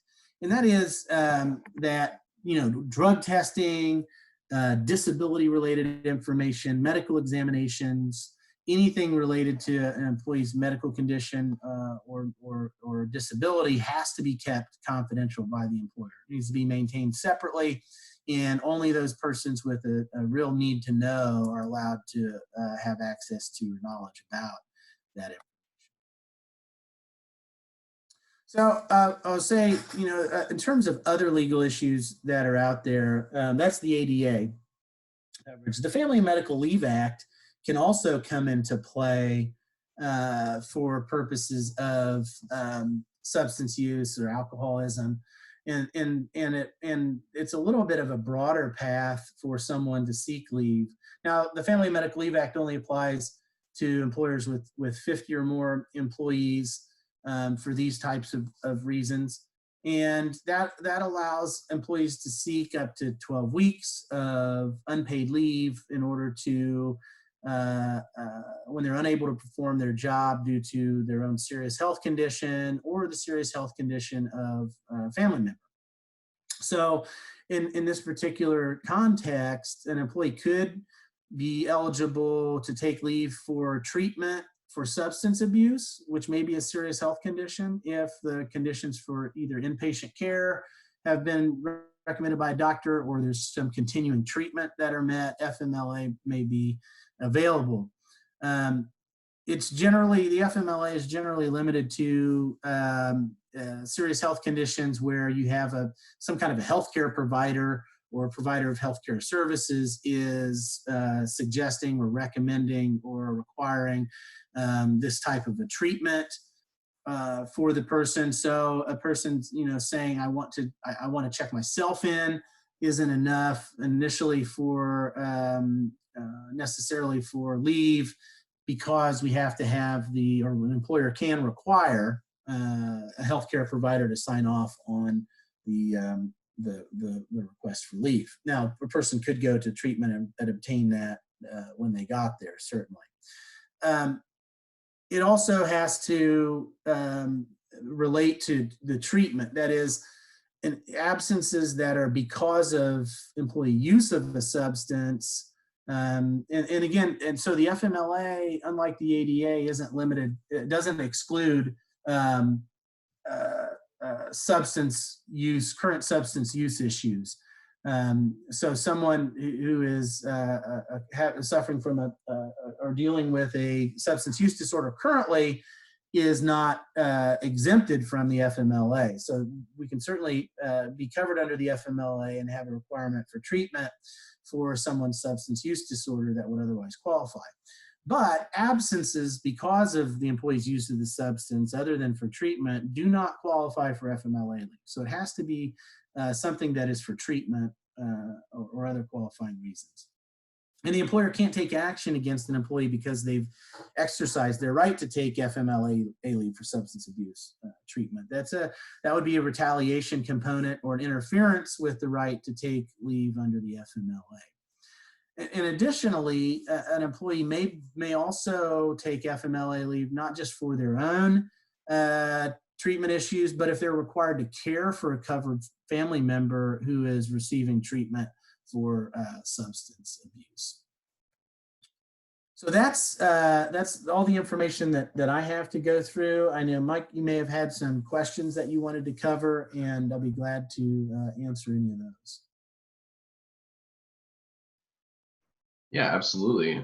So I think that one question we've gotten has been, if let's say an employee has worked at the organization for fewer than 12 months, test positive or needs to take leave for treatment, what are options for employers with people not being FMLA eligible, or what actions do they have to take under the ADA? So that's a great question. The employer has all of the options available to it. It's just that they would not be legally required to provide FMLA leave for that issue. And if it's a current user of illegal drugs, they wouldn't be required necessarily to accommodate that, because that's not what the ADA would require. Now, putting that aside, what are we required to do as an employer, and what do we want to do? In terms of what the employer wants to do, there is no reason why they cannot provide someone unpaid leave in order to seek treatment. There's no reason why they can't refer the person to the EAP. There's no reason why they can't make accommodations or modifications, even in the absence of a legal duty to do so. Many employers are nonetheless willing to try to help folks retain their employment status by offering them leave and offering them the opportunity to seek treatment, even if they're not legally required to do that. So another question that typically comes up is, a lot of Indiana employers are seeing people test positive for THC, claiming that it's coming from CBD products. What's your advice for how companies can approach CBD use? Yeah, that's a really difficult question because there's no way to differentiate between a positive test for CBD and a positive test for the illegal use of marijuana. And my understanding is that under normal circumstances, a person using CBD oil likely will not test positive. But there's really no guarantee that if folks are using substances that are potentially containing that element, they're at risk for testing positive. And because there's no way for the employer to determine whether or not it came from illegal use of drugs or it came from something else, the employer will be entitled to rely on the positive test in order to take employment action. So I think folks need to be warned that it's possible, and the employer won't be able to differentiate between that, and will have to make a decision based on the testing information it receives in accordance with its regular policies for dealing with those positive tests. So another question that we've had has been, let's say somebody tests positive for a substance, but they have a legitimate prescription. What steps are taken to ensure that people aren't misusing those their prescription medications, and that's affecting people's work? What actions can an employer take if they think somebody is misusing a prescription that they know they have a legitimate prescription for? Right. So there'd be probably two ways that it would come about. One would be with the review of the medical review officer as to whether the person is using the prescription within the manner that they're supposed to be using it. And the other would be if the employer detects impairment at work in some way. I've seen those situations where someone may have a prescription for medication, but either it's affecting them or they're taking it in such a way that it is not consistent with the prescription. And in that case, the employer would have to look at whether the person can safely perform their job. Are they a danger to themselves or others in how they're doing that? And the employer has a responsibility not just to this employee, but to their coworkers to make sure that they maintain a safe workplace. If people have concerns that somebody needs to take leave and get healthy based on, I guess, even just like mental health disability reasons, are they able to, can you force somebody to take FMLA or tell somebody we need you to take leave to get well? You generally can't force someone to take FMLA. And so you can't require someone to take FMLA leave. You could require someone to take, for example, as part of a last chance agreement, you could require them to seek treatment. But your reason for doing that would be based on some type of performance, some job-related behavior issue or component that you would be addressing, not just, I think you have a problem. Someone's performing their job satisfactorily and there are no signs of issues or problems. You wouldn't be able to just go out and tell them they need to go seek treatment. There's a component of this that requires either a need for the employer to respond because of a work-related issue, behavior, performance, or an affirmative action on the part of the employee to, ask for some type of assistance. So I guess my last question is, there's been a lot of things coming out recently with like the FMLA and all these new laws related to COVID-19. Is there anything in there people need to be aware of as it affects um, the ADA or any of the topics today? I know it's a little of a last minute question, but just curious. Not really for what we're talking about. I had to do a little bit of a brain shift to get in the mode for this webinar. We've been dealing with so many COVID related issues and legislation. It is true that the phase 2 of the government's program enacted some modifications to the Family and Medical Leave Act in the form of a new category of family and medical leave that really is not related to what we're talking about. The new category relates to folks who need to take leave to stay home because of a school closure and take care of their kids. That's the FMLA portion. And then there's a paid sick leave component of that, which includes the same reason, which is it's a limited to 2 week or 10 day or 80 hour, depending on how you look at it, depending on what the person's schedule is. Paid leave that deals with a situation where, again, school's closed, person has to stay home, or they have some COVID related reason for being absent, a diagnosis, absence to symptoms to seek diagnosis, an order just specific to them that they stay home because of an isolation or quarantine from a doctor or someone else, and those kind of specific COVID related absences, but not really anything related to what we're talking about today. Cool. Well, yeah, figured I would just always throw it out there. And, as just a side note, the chamber has been working diligently with Ice Miller and a number of legal partners to produce some really good guidance on that. We will make sure we send out the link to the chamber's COVID resource page along with the follow-up communications of this webinar, just in case anybody does want to see resources that Ice Miller and other firms have put out there on the issues. And if you do have any questions, there's also a helpline for chat on there with chamber staff and our legal partners as well. So Ryan, thank you so much for this great discussion. Really solid stuff. Everybody, we're going to take a 15-minute break. So we're going to come back at 10:55 for our final session on medication-assisted treatment. Thank you. Thank you. Appreciate everybody. Bye.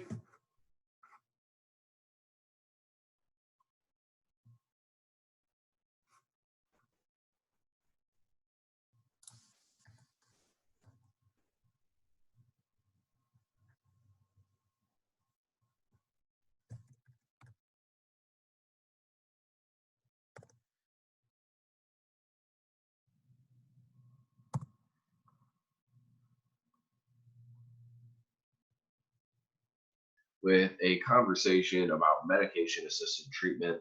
For those of you not familiar, MAT is the use of prescriptions in order to support individuals' process of recovery. And Tony Toomer here is going to talk to us a lot about what that looks like.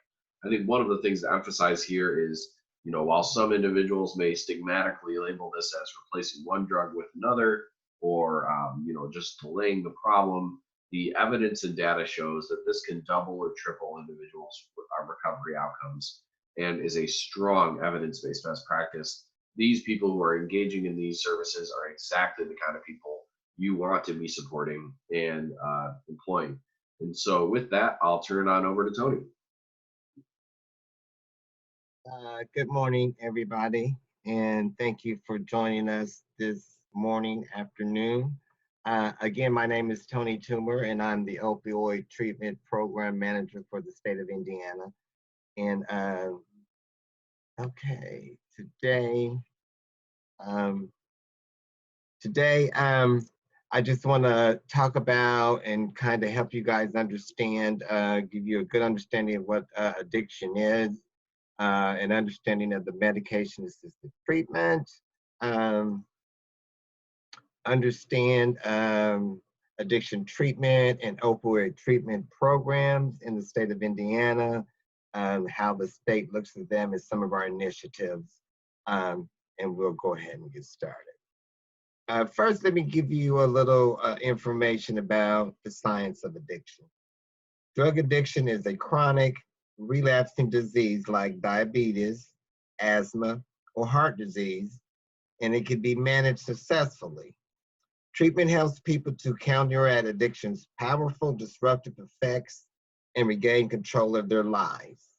Over time, however, drug abuse can cause changes to the brain that may erode a person's self-control and ability to make sound decisions while sending intense impulses to take drugs. Opioids, you know, as we all know, they act on many places in the brain and the nervous system. And if you look at this, this picture, if you look at the limbic system, and this is the area that controls emotions. And here, opioids can change feelings, can create feelings of pleasure, relaxation, and contentment. Then you have the brainstem, which controls things your body does automatically, like breathing. Well, here, opioids can slow that breathing process, it can stop coughing, and it can actually reduce the feelings of pain. And then you move on to the spinal cord, where you receive sensations from the body before sending them to the brain. Here too, opioids decrease feelings of pain even after you've had a serious injury. And so long-term use of opioids changes the way nerve cells work in the brain. And this is also true for people who take opioids for a long time to treat pain as prescribed by their doctor. When compared with other chronic diseases, such as diabetes, hypertension, and asthma, if you look at this chart, drug dependence is remarkably similar in terms of vulnerability, onset, and course of illness. You know, a lot of people will say the drugs are different. What you have to really look at is it's a disease, and there's always a different medication for each disease, and each drug has side effects. So you can say this drug dependence is a disease. What is medication-assisted treatment? It's any opioid treatment, addiction treatment that includes an FDA-approved medication for the detoxification or maintenance treatment of opioid addiction. It may be provided in an OTP, which is an opioid treatment program, a medication unit affiliated with an OTP, a physician's office, or another healthcare setting. And what it includes is a comprehensive medical and intern maintenance, detoxification, and medically supervised withdrawal. It increases the likelihood for cessation of illicit opioid use or prescription opioid abuse. And we all know it's adversely affected by stigma. And you know, what's the case for MAT? As our knowledge of addiction advanced, so did our treatment for addiction. Patients who use medications to treat their OUD remain in therapy longer than people who don't.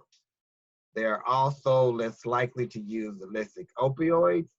In addition, MAT helps to decrease overdose deaths and improve other health outcomes, such as reducing the transmission of infection diseases, including HIV and Hep C.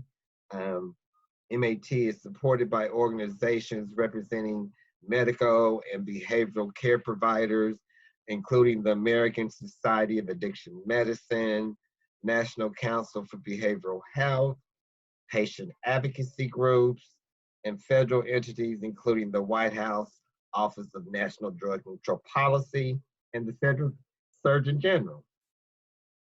A lot of times people are always asking or saying you're just replacing one drug for another. One of the things that I always tell people is all medications can be referred to as drugs, but not all drugs can be referred to as a medication. Once this person stops taking the medication as it is prescribed, it then becomes a drug. And if you look at a comparison when we talk about heroin and methadone, if a person is on heroin, one of the things about heroin is it's really a fast-acting drug. And people that are on heroin are going to have to try to get a new dose every 4 to 6 hours. So that means they're going to have to try to get that dose 4 to 6 times a day.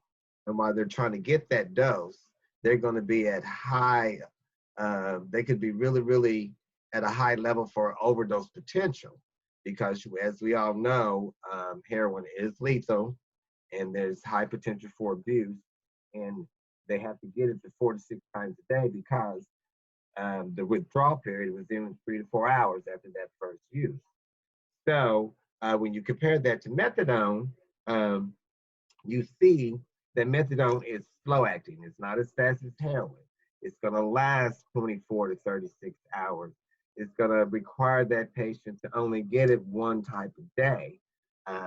It has low overdose potential. It's non-toxic. There is potential for abuse, but the abuse is very low. And you only need a dose once a day. If you kind of look at this chart here, what you'll see, it kind of explains what we just talked about, what I just talked about, because if you see at the line where it says the toxic high level, that's that injection of heroin. And you see how quick in a 24-hour span that you go down into that subjective withdrawal level and you become sick. What you want to do with methadone, you see that when you take your dose of methadone, it puts you in that tolerance range, which we call the comfort zone. And that's what methadone does. And it puts you in that zone for a 24-hour period, so you're not always actively out there chasing. And sometimes, and you know, it's based on the DSM-5, opioid use disorder is a problematic pattern of opioid use leading to clinical significant impairment or distress as manifested by at least 2 of the following occurring within a 12-month period. So you see the extensive list that you have here. To qualify for an opioid use disorder, all you need is 2 of these. But I can tell you from experience, the majority of the people have most of these on the list all at once. And also, a lot of times, you know, we talk about misinformation. A lot of people will get stories about, you know, what is, you know, the meds, medication. You know, again, we talked about the substituting one medication for another. Methadone and buprenorphine are opiate-based and result in physical dependence, but are fundamentally different from short-acting opioids, such as heroin and prescription painkillers. You know, the latter go right to the brain and narcotinize the individual, causing sedation and euphoria, which is called the high. While in contrast, MAT medications help patients disengage from drug seeking and related criminal behavior, become more receptive to behavioral treatments, and injectable naltrexone is not opioid based and does not result in physical dependence. And when you talk about addiction medication is a crutch, this is because such individuals do not use illicit drugs, do not experience euphoria, sedation, or other functional impairments, and do not meet the diagnosis criteria for addiction. MAT may not may not be long-term, should not be long-term. And that's another big one that people will talk about. SANSA recommends a phased approach, beginning with stabilization, which is withdrawal management, assessment, medication induction, and psychosocial counseling, and then moving into a middle phase that emphasizes medication management, maintenance, and deeper work in counseling. And then you move on to the third phase, which is ongoing rehabilitation, when the patient and provider can choose to taper off medication or pursue longer term maintenance, depending on the patient's need. For some patients, MAT could be indefinite.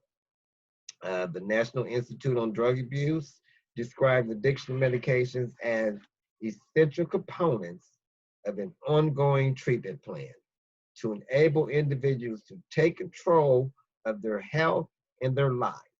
For methadone maintenance, the National Institute on Drug Abuse states that 12 months of treatment is the minimum. And then, there's always the big one. People are always talking about judges, deciding what's the appropriate drug treatment, and just as judges would not decide that a person should treat their diabetes through exercise and diet alone, courts are not also trained to make medical decisions with respect to medically accepted addiction treatment unless they're addictionologists, but I'm not sure about that. When we talk about medication and assisted treatment, in the state of Indiana, in our opioid treatment programs, we only use 3 types of medications. And if you see on the far left, that is methadone, and it comes in many forms, in pill form, liquid forms, solution. In our OTP programs, we only use it in the liquid form for diversion purposes. If you look at the film strip in the middle, that is what is called Suboxone or buprenorphine. And in our OTP programs, we use it in the film strip form. And to the far right, you will see what is called Vivitrol, which is either a 1-day pill form or a 30-day injectable. And in our OTP programs, we only use the injectables. And this graph provides more detail on how the 3 FDA medications work.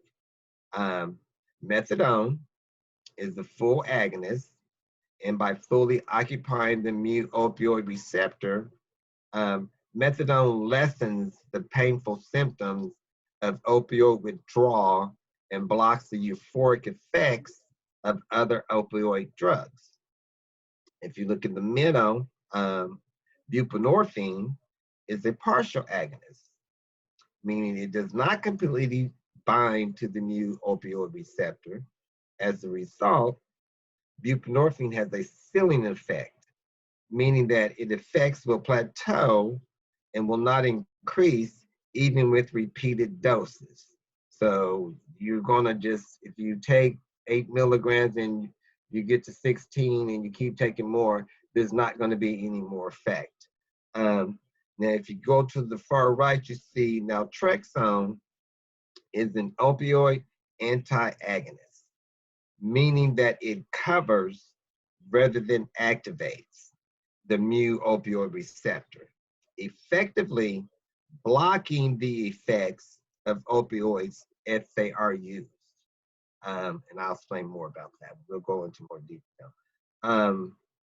Guidelines from the American Society of Addiction recommend that prescribers have the ability to prescribe any of these drugs for a patient based on the disease course, past treatment history, and setting of care. One important note is to show a distinct difference in the types of methadone used in our clinics as opposed to pain management clinics. Methadone used to treat treatment addiction is a highly regulated medication in a liquid form versus a pill form at a pain management clinic and low regulation. Addiction treatment clinic patients, they have to earn take-home medication, whereas at a pain management clinic, they give you a prescription.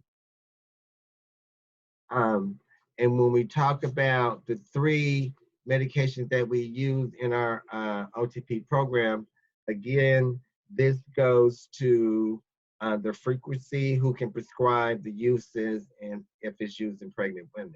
Again, I said earlier, in our OTP program, we only use methadone in the liquid form, and it's a daily thing that you have to come to the clinic to get. And that's the same thing for the buprenorphine. It's a film strip that is dissolved under the tongue, and you have to come daily to get it until you get take home. Now with the Vivitrol, that is a monthly intramuscular injection. So there's only 1 visit a month for those. And those are for patients that are really, really doing good in treatment, that have been in for a while and have had no issues. Now, who can prescribe these type of medication? In order to prescribe the methadone, you have to be certified by SAMHSA as an OTP. Those are in the state of Indiana, those are the only places that you can get methadone for an addiction. Now, buprenorphine is different. Physicians that are certified in addiction medicine or already have an addiction background in psychiatry, or you have what is called, they can complete a special training to qualify for the waiver, which we call the data waiver, we call a data waiver. I'll explain that to you later also. And then with the Vivitrol, any doctor that's licensed to prescribe medicine can prescribe Vivitrol. And when we talk about the clinical uses for these drugs, methadone is mainly for detoxification and maintenance treatment. Buprenorphine is for treatment of that opioid dependence. And Vivitrol is mainly your relapse prevention. And again, when it comes to pregnant women, methadone has been the gold standard for years for treating pregnant women with a heroin addiction. Buprenorphine has found to be safe also for treating women with a heroin addiction. The thing with this is if you start a pregnant woman on methadone, she has to probably most likely finish on methadone, because if you try to take them off the methadone and she goes with withdrawal, that could not be good for her. So you want to make sure whatever drug you're starting them on is probably going to be good for them. Vivitrol, I really haven't know if it's safe. I just haven't had enough information. I'm still looking for research to find out what is the factor with Vivitrol in pregnant women. When we talk about opioid treatment programs, right now, there's only 19 certified opioid treatment programs in the state of Indiana. And again, like I said earlier, they're the only source that you can get methadone for maintenance. And they have to be certified to provide medication-assisted treatment. And it has to include not just the medication. The medication is not going to work alone. So, we got the medication, there's counseling, and a lot of other supportive services that go along with that. And what people don't really realize is that these OTP programs is more regulated than some addiction clinic, pain management clinics, because they're regulated by the state and also by federal agencies. When we talk about those regulations, first of all, they got to meet DMHA certification standards, and those are rules for 40 IC. Those are rules that they have to apply by. Then application, once you do an application, there's an annual application, a recertification process. So every year, these OTP clinics have to recertify to provide treatment at their clinics. They have to comply with state and federal laws. They have to apply with SAMHSA. They have DEA requirements for the medication. They have credential and licensure requirements from the Board of Pharmacy. And so there's a lot of people that's involved in these OTP programs. They also have to have accreditation, which is usually DACO or CARF, one of those big recognized national body. Then they also have to apply by be licensed and have an inspection with, the local and city codes. And then they also have to every patient that goes to one of these OTP programs that is enrolled has to be enrolled in a central registry. And we talk about, I mentioned earlier, 440 Indiana Administrative Code. Those rules, these are just some of the things that the rule contains. They have to have the conversion control plans. They have to have policies and procedures. They have to provide certain medical services, certain counseling, security of the medication, certain staffing positions. They have to provide ongoing drug testing. We have rules about what the treatment plans need to be like. Assessments, medication take-homes, which is a big one, and also rules about reduction of or discontinuation of medication and other services. And then, also rules about them having to be in our central registry. When we talk about staffing positions, each OTP has to have what we call as a program sponsor. That program sponsor is basically responsible for the overarching, the DEA requirements, the federal requirements, more or less involved with a lot of federal requirements. Then you have, each one has to have a medical director or a physician, and that person is responsible for all the medical services that are we provide in those OTP programs. And then each OTP has to have a program director. Now that program director is the one that is responsible for the day-to-day operations of that OTP program. And we also have requirements besides the professional licensing board requirement for nurses. They have to meet those credentials. We have a staffing ratio. So for every 200 patients, they're required to have at least one nurse. When it comes to counselors aren't allowed to have over 55 caseloads. So for every 55 patients enrolled in that program, they would have to have one counselor. And for clinical supervisors, for every 10 counselors, you need at least one clinical supervisor to supervise the counselors to make sure everything is going on in that area. When we talk about counseling services, we also require everybody that is enrolled in an OTP program to not just get the medication assisted treatment. It's not just about the medication. Counseling services go along with them. And as you see this slide right here, it doesn't seem like much, but I will say, like in the first 90 days, it says 4 hours of counseling per month. That is just what we require. Most people that are in their first 90 days are getting at least 12 to 24 hours worth of counseling that month. It is very intense. These are just requirements that we say they have to have. And as they go along in treatment, we reduce those numbers. And if you've been in a year, it's really based on your needs, but the counseling requirements are still there. When we talk about drug testing, this is another big one. that has been in our clinics for years. We require any patient that is in one of these OTP programs, they're required a drug test upon admission, of course, because you have to have a substance use disorder to even get into one of these programs. And of course, we expect that to be illicit.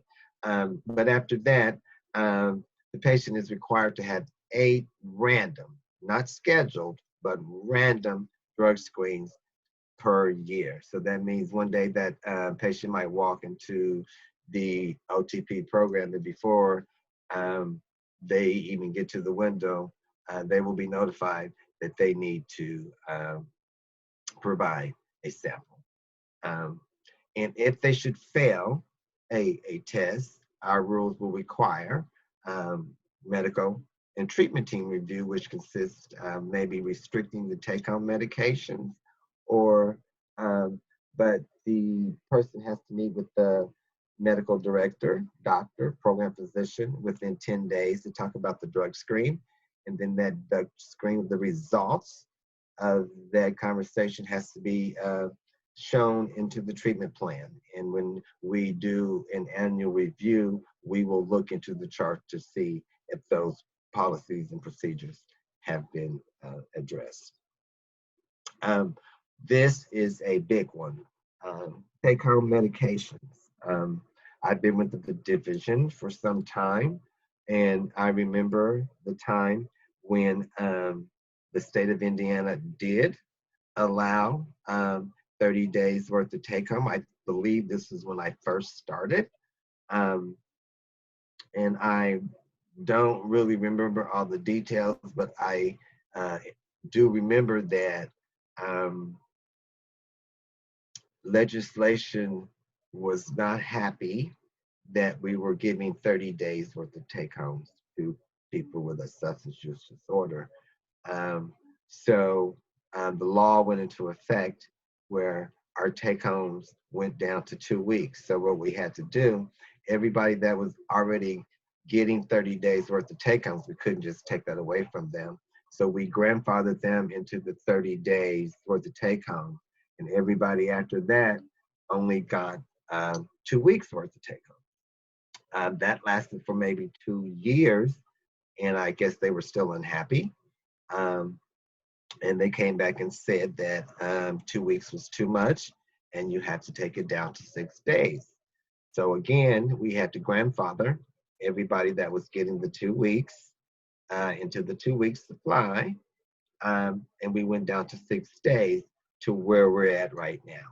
So, and I think the idea was to make sure that we were keeping a good eye on the people that were receiving these medications, because now in the OTP programs, you have to have a face-to-face with these people at least once a week. Whereas some people that are doing very well, they like the 2 weeks and some like the 30 days. There's different opinions about it, but it has always been a big issue.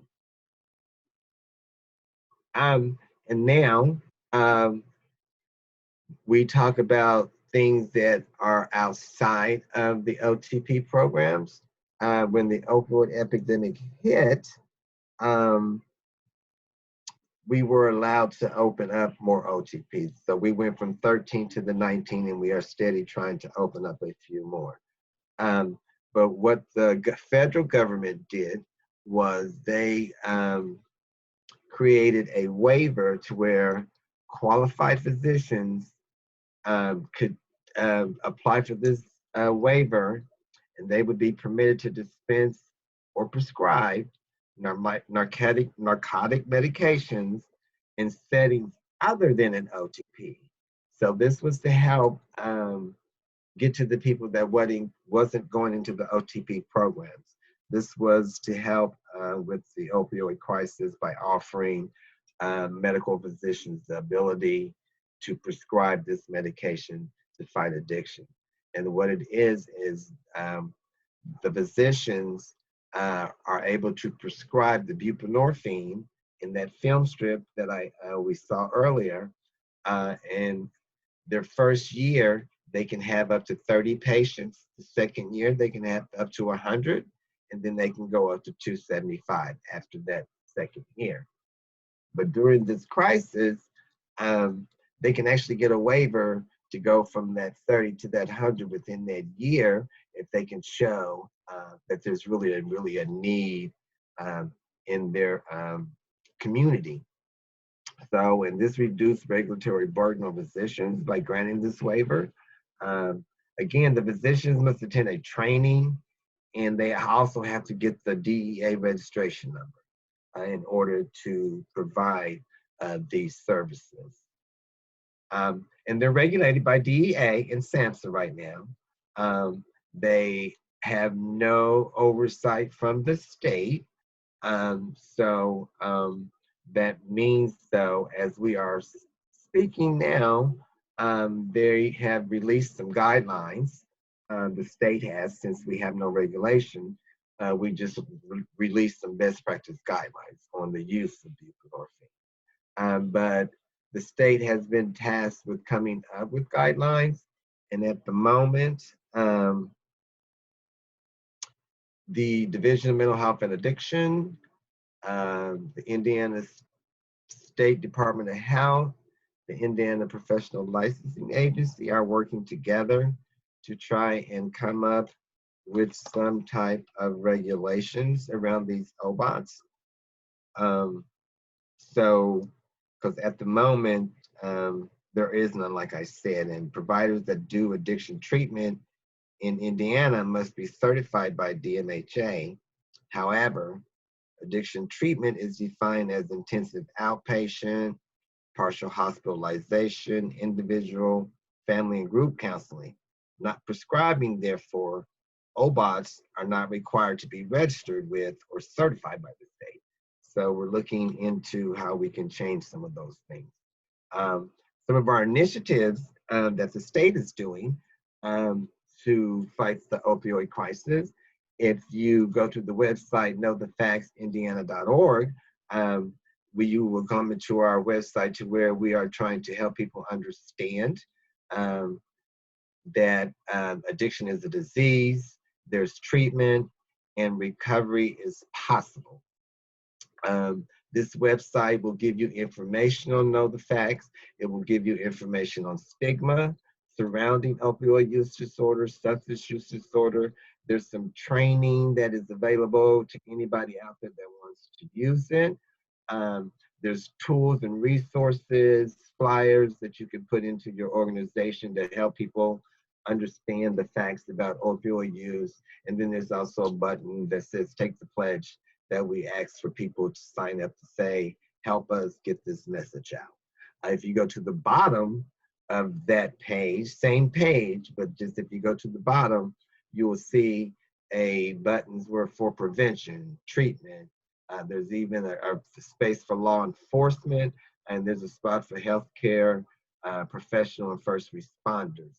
The treatment button will tell you where treatment, you can find treatment. If you are in your organization, you might want to give this to your EAP representative because if they're looking for sites and services for treatment, they can look, hit that treatment button.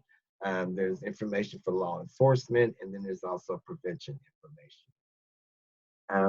Then there's also what has just been launched is by Open Beds.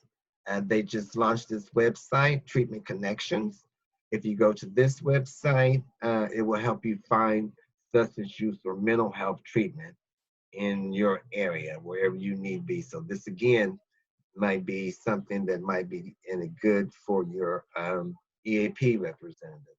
And if you go to the bottom of that page, you will see this, so where you can search for treatment facilities near you and filter the results based on your specific needs. You can learn about the different types of treatment options and take interactive assessments to see which one is right for the person. So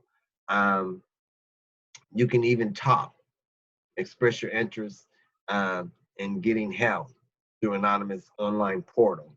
So these are all options that can be used at this website.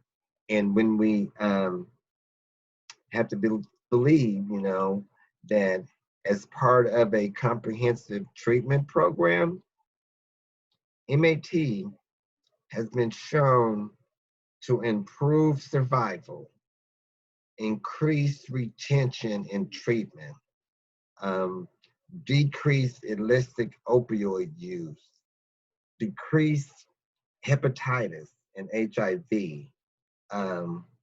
It's been shown to increase employment and improve birth outcomes. And if you look at this slide right here, if you go to an opioid treatment program, you're probably going to get all those services in the white boxes. But if you think about the people that we're serving, they might have issues in all these little blue ovals surrounding that treatment. So what we're trying to do is think about that. When we're treating these patients, think about all those services.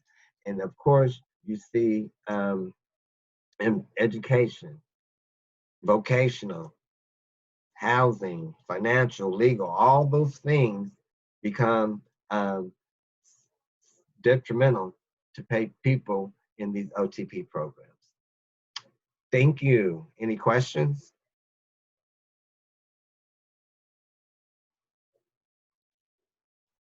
No, it doesn't look like we had any questions, but I think one thing, Tony, that'd be helpful is just talking to people a little bit about just kind of how you guys are adapting to the COVID response, and just briefly, you know, describing some of the measures that are being taken to make sure people are still able to access this medication while being in line with the governor's thoughts. Oh, okay, yeah. Well, as you know, the OTP programs have been deemed essential, so they will not be closing down. So what we did from the state's perspective, we are serving over 10,000 people throughout these 19 clinics. So what we did was set up a process to where the clinic can reduce traffic to avoid close contact and get people out of the clinic. What we've done, we have granted basically a waiver back up to 28 days worth of take home. And what we did from the Division of Mental Health and Addiction, we created categories, and we told OTP programs to find out where the patients fit in that category, and they can anywhere, depending on where they fit, can get up to 6 to 28 days worth of take home. That way it will reduce the traffic in the clinic. Some people that are new, that are still new in their recovery, that are not ready to have that many take homes, what we have done is, one of the categories is staggering them on a 1 to 2 day medication regime, to where they're coming in every other day or every 2 days. That way we're still keeping a close eye on them, able to monitor them. We are using phone, telehealth, video, conferencing to keep in touch with the patients, to ensure that they are okay during this time of crisis. We are also just being flexible to some of our rules and regulations, because some of them are really having a hard time. Our smallest clinic maybe has 200 people. Our largest clinic has a census of about 1,700 people.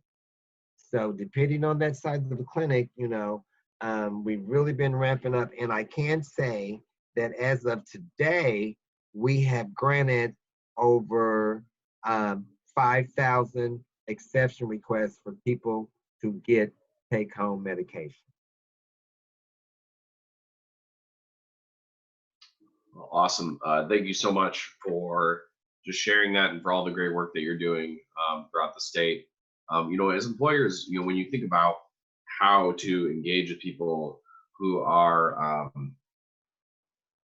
using medication-assisted treatment, I think one of the important parts is going to be just thinking about the accommodation that might be necessary for them as they go in and access services and as they have counseling appointments and things of that type. As Tony laid out, there are a lot of demands on their time in order to sustainably access these services, but we also know that when they are accessing these services as prescribed, they work. And that's where we want to make sure that employment can be an asset to individuals' recovery, not something that serves as a barrier for them when they're looking to access care during a vulnerable time. So thank you so much, Tony, for participating. And we're going to work to just share some closing slides right now, and then we'll be done for the day. Thank you.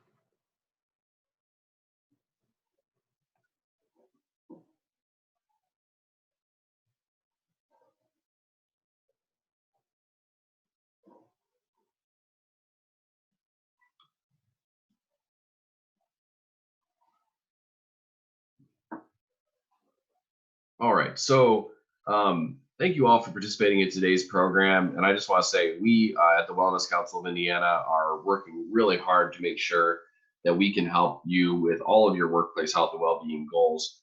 The Wellness Council is a subsidiary of the Indiana Chamber of Commerce, and what we do is we work to improve the quality of life for Hoosier residents by empowering employers and communities to create these thriving places to live, work, and play.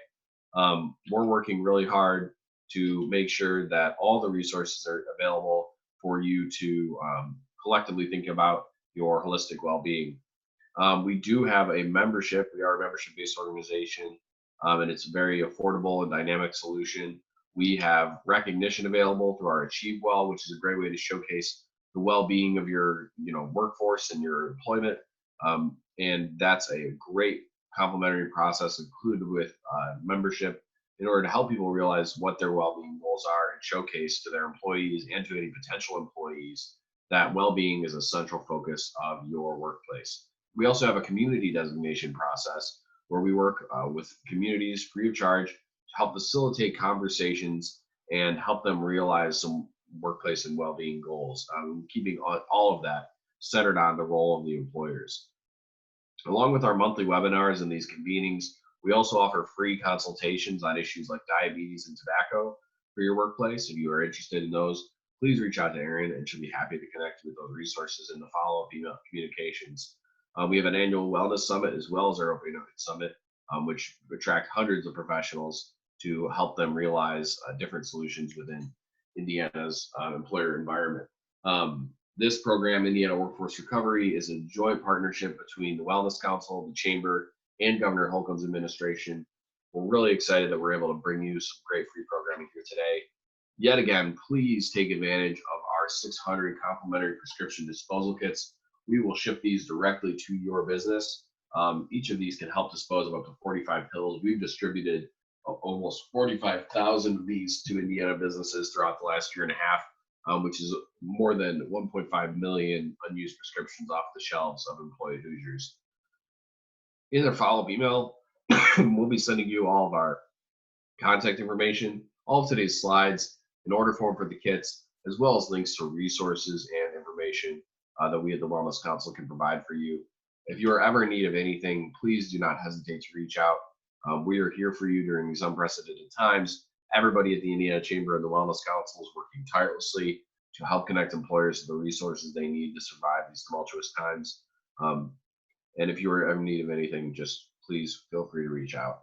With that, I just want to say thank you to everybody for attending today, and have a great rest of your day.